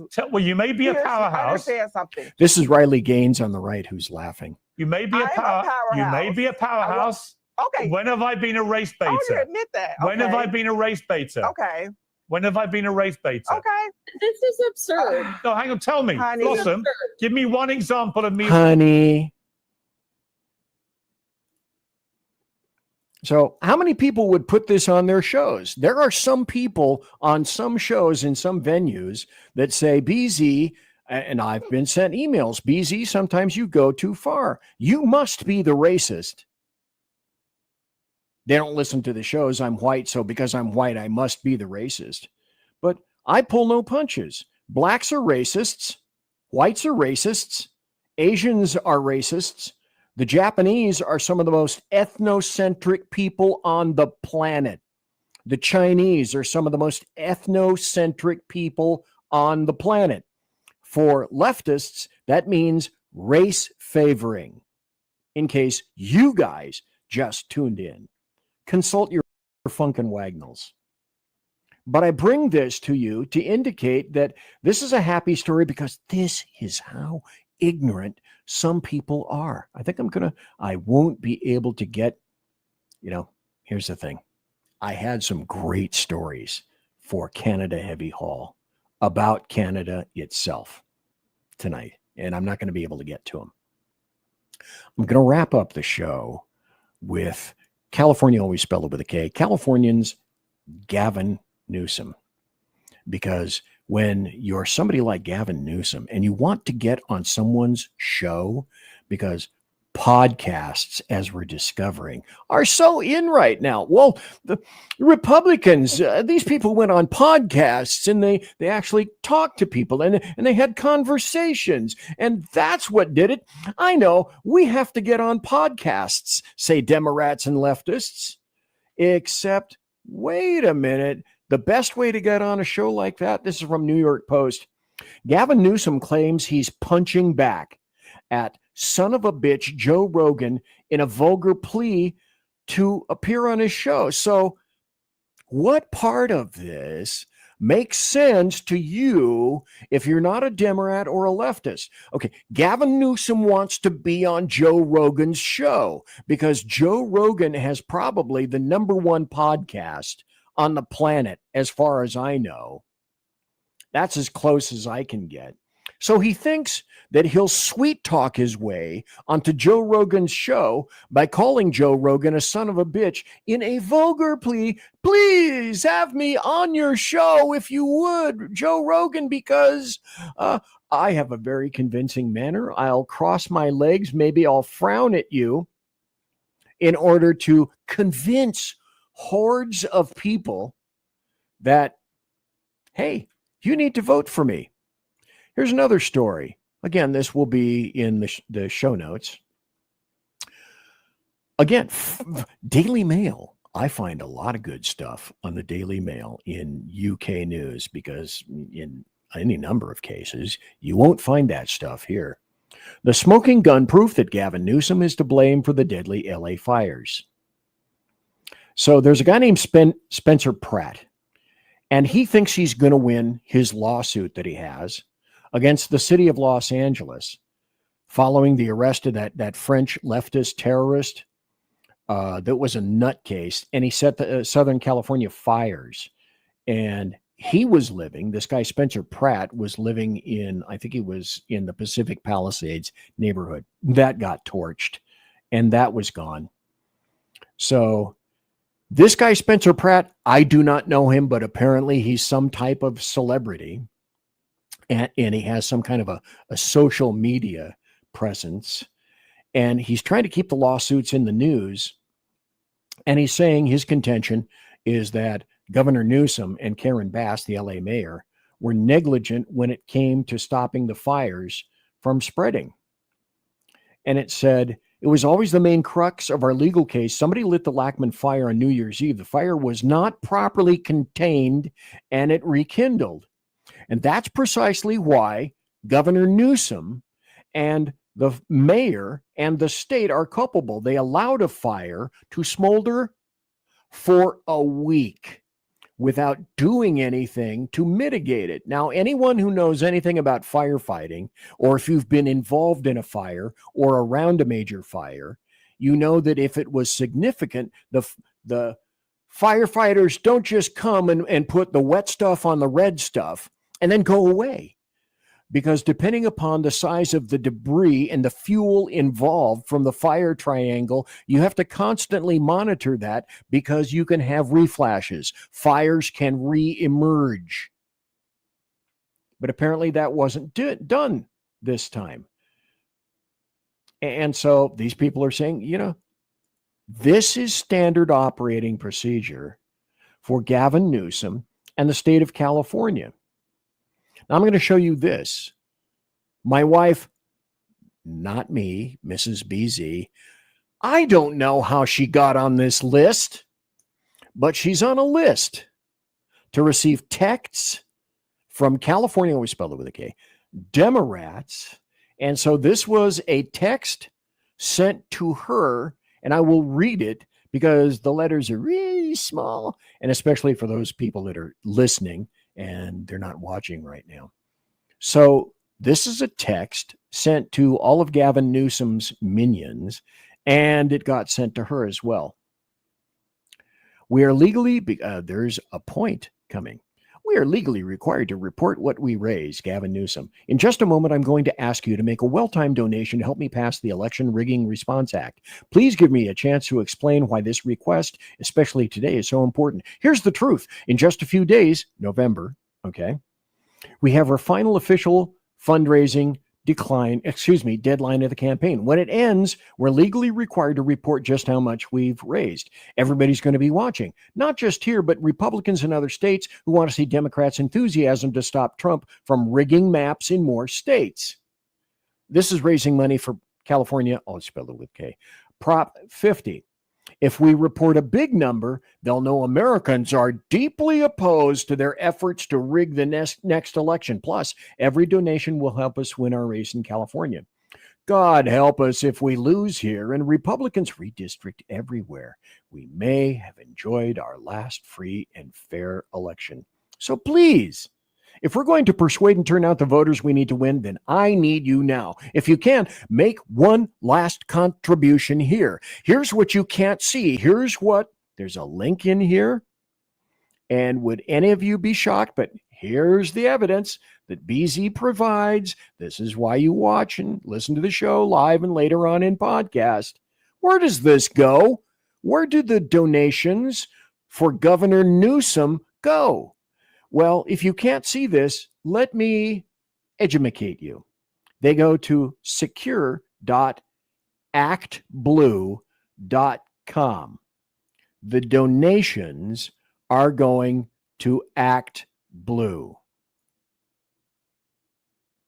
Of course, naturally, you are not shocked, are you? I have one more that I wish I could embiggen this and splash this all over the screen. This is a story from Mediaite, which has one of the most ridiculously, stupid names that you can think of for a website. Whoever thought that, media, you can't even really say it well. Mediaite. What the hell? So here's Mediaite. And then this is Gavin Newsom. And if you would, please count how many times Gavin Newsom says the word interesting. Why does he say the word interesting? Because he's caught. He's hoisted on the petard of his own creation, where essentially the people that are interviewing this, this is a podcast or a live podcast. It's on video from a place or some show called Higher Learning. And one of the hosts is this dude named Van Lathan. And he interviewed Gavin Newsom last week. And so he says the guest to Gavin Newsom. I'm sunsetting, folks. Okay, it's late. The host says, AIPAC, I will not vote for a candidate that takes $1 from AIPAC. The people that kind of support Jews. And then confronted with this, I speak leftist, so I'll translate. This is a leftist saying, I perceive you to be insufficiently left for the left.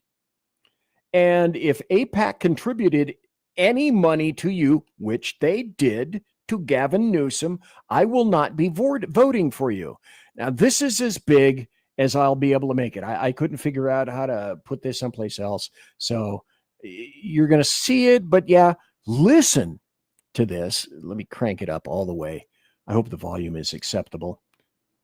Listen to what Gavin says. Count the number of hubcaps that fall off the 1968 Charger in the 1968 movie Bullet with Steve McQueen. How many hubcaps fall off the 1968 Dodge Charger in the pursuit scene? The answer is 7. So how many times in this interview does Gavin Newsom say the word interesting? Okay, count the hubcaps. I will not vote for a candidate that takes $1 from AIPAC. It's interesting. I mean, it's interesting. I haven't thought about AIPAC. And it's interesting. You're like the first to bring up AIPAC in years, which is interesting. Why did I say that? Not relevant to my day-to-day life. Okay. Which is just interesting. Listen, it's interesting you say that. JPAC perhaps more, but AIPAC less and less. Okay, fair enough. Which is just interesting. What's interesting about it? That it's just interesting as you bring up AIPAC that it hasn't been part of. I'm just reflecting quite openly and honestly. Hasn't been part of the day-to-day. This is one of the few times where I have seen and heard Governor Gavin Newsom. He's caught with his fly down and his pants down. And he didn't expect that he expected a softball interview. And then it was revealed later on that he's perceived to be not left enough. And so I'm not voting for you. Worse yet, that's a black guy who is telling Gavin Newsom, I'm not voting for you. How many interestings did you count? I'm going to let that be up to you. Let's catch up to comments. Then we're going to wrap this crap up. What do you think? I was listening to Rednecks. It's that kind of night. BZ, you're better than Rogan. That shit's not funny, okay? Stop laughing. Phantom says, too many times, I bet. And the Phantom said, yeah, I count 7. Isn't that interesting? Well, let's see. What more do I have up here? Anything? Oh, yeah. It's the...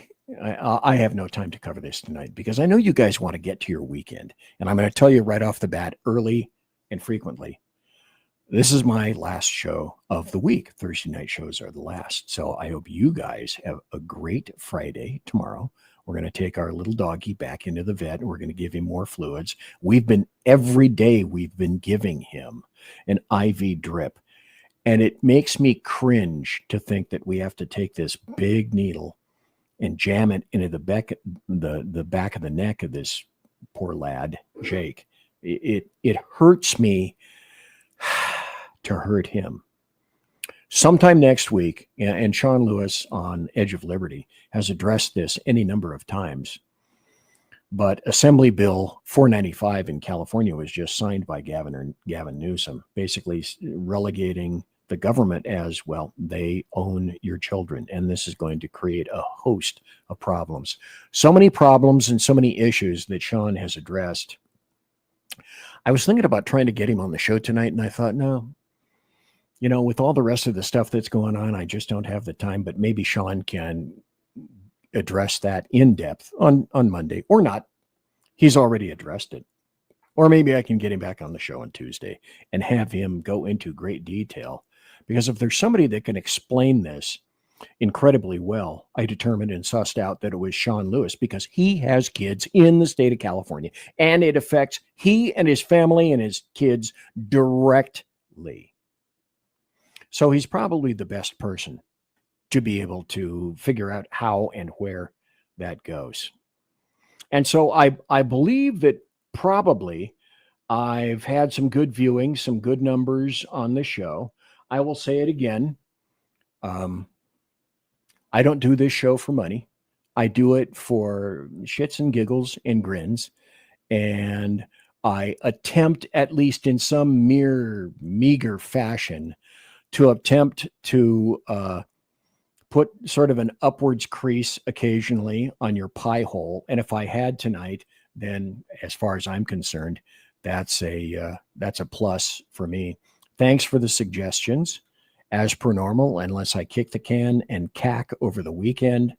Are you to the point? Have you ever been to the point where you're good with that? In terms of all the stupid things that are going on, all the crazy things that I've done over the years, I am okay with either dying for a cause or dying tomorrow, because I've done crazy, stupid shit that nobody ever has done before. And if I go, it's like one of the things that Rick Robinson and I talked about directly after the passing of Charlie Kirk. And I still agonize over this. And I know Rick does too. He doesn't want to admit it, but probably a lot of people do. Have you not in the past asked yourself, following the assassination of Charlie Kirk, what the hell? Why him? A great guy like him. He goes, I'm still here. I'm still struggling with that.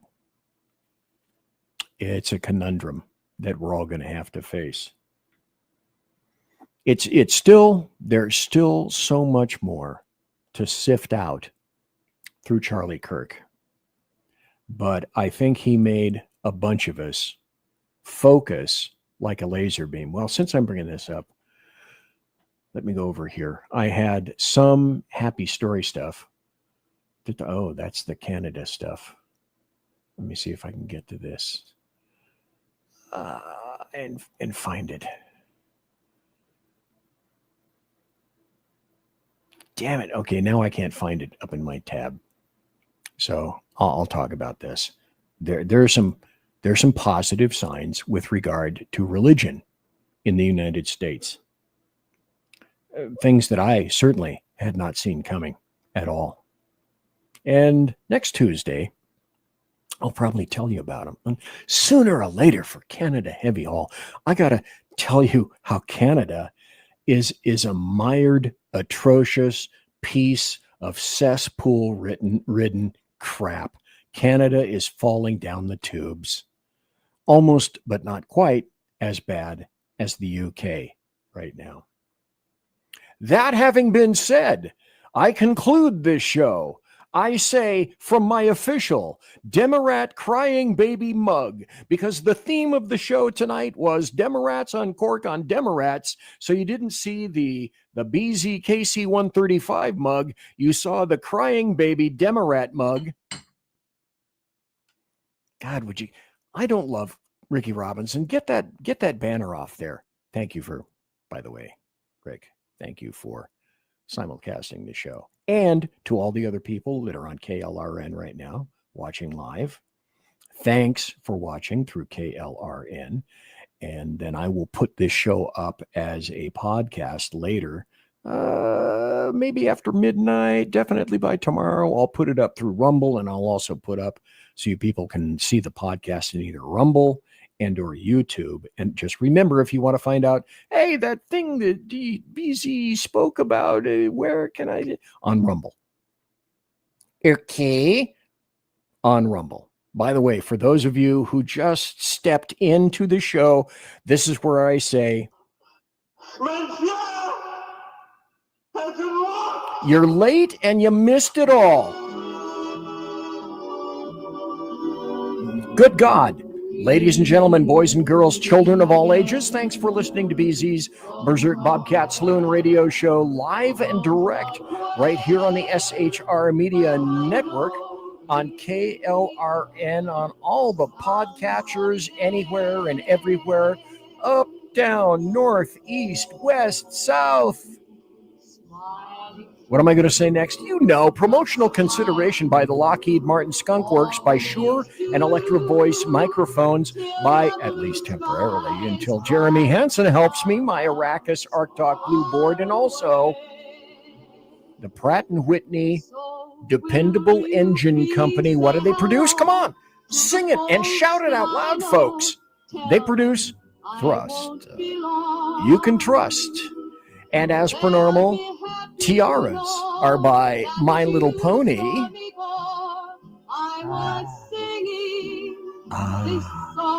Tiara. Wonderful. Thanks to no guests tonight. Thanks to me for being fat and obtuse. Also, thanks to my personal KC 135 Kettle One refueling team, with whom I shall be consorting in less than 10 minutes. Remember the words of Vlad the Impaler. True then, true now. So, it's TTFN. Quiet down now, get some sleep. Ta-ta for now. Good night, Mama. Night, Ben. Good night, everyone. Good night, Mama. Good night, Daddy. Good night, children. Good night, Daddy. Good night, Elizabeth. Good night, John Boy. Good night, Tim Bob. Good night, Tim Bob. Good night, Tim Bob. What's going on? I was asleep. What's everybody doing? Good night, Good night, Tim Bob.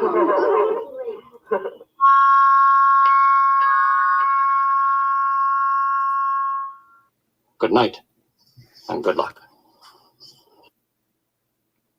Sometimes I get the mouth parts right, and I speak along with them, and sometimes I don't. Let's wrap up the show for this weekend by putting a few more comments up. Hey, BZ, if you had a producer, aren't you ending the show? Yeah, the show has officially ended. Don't tell anybody the show has officially ended.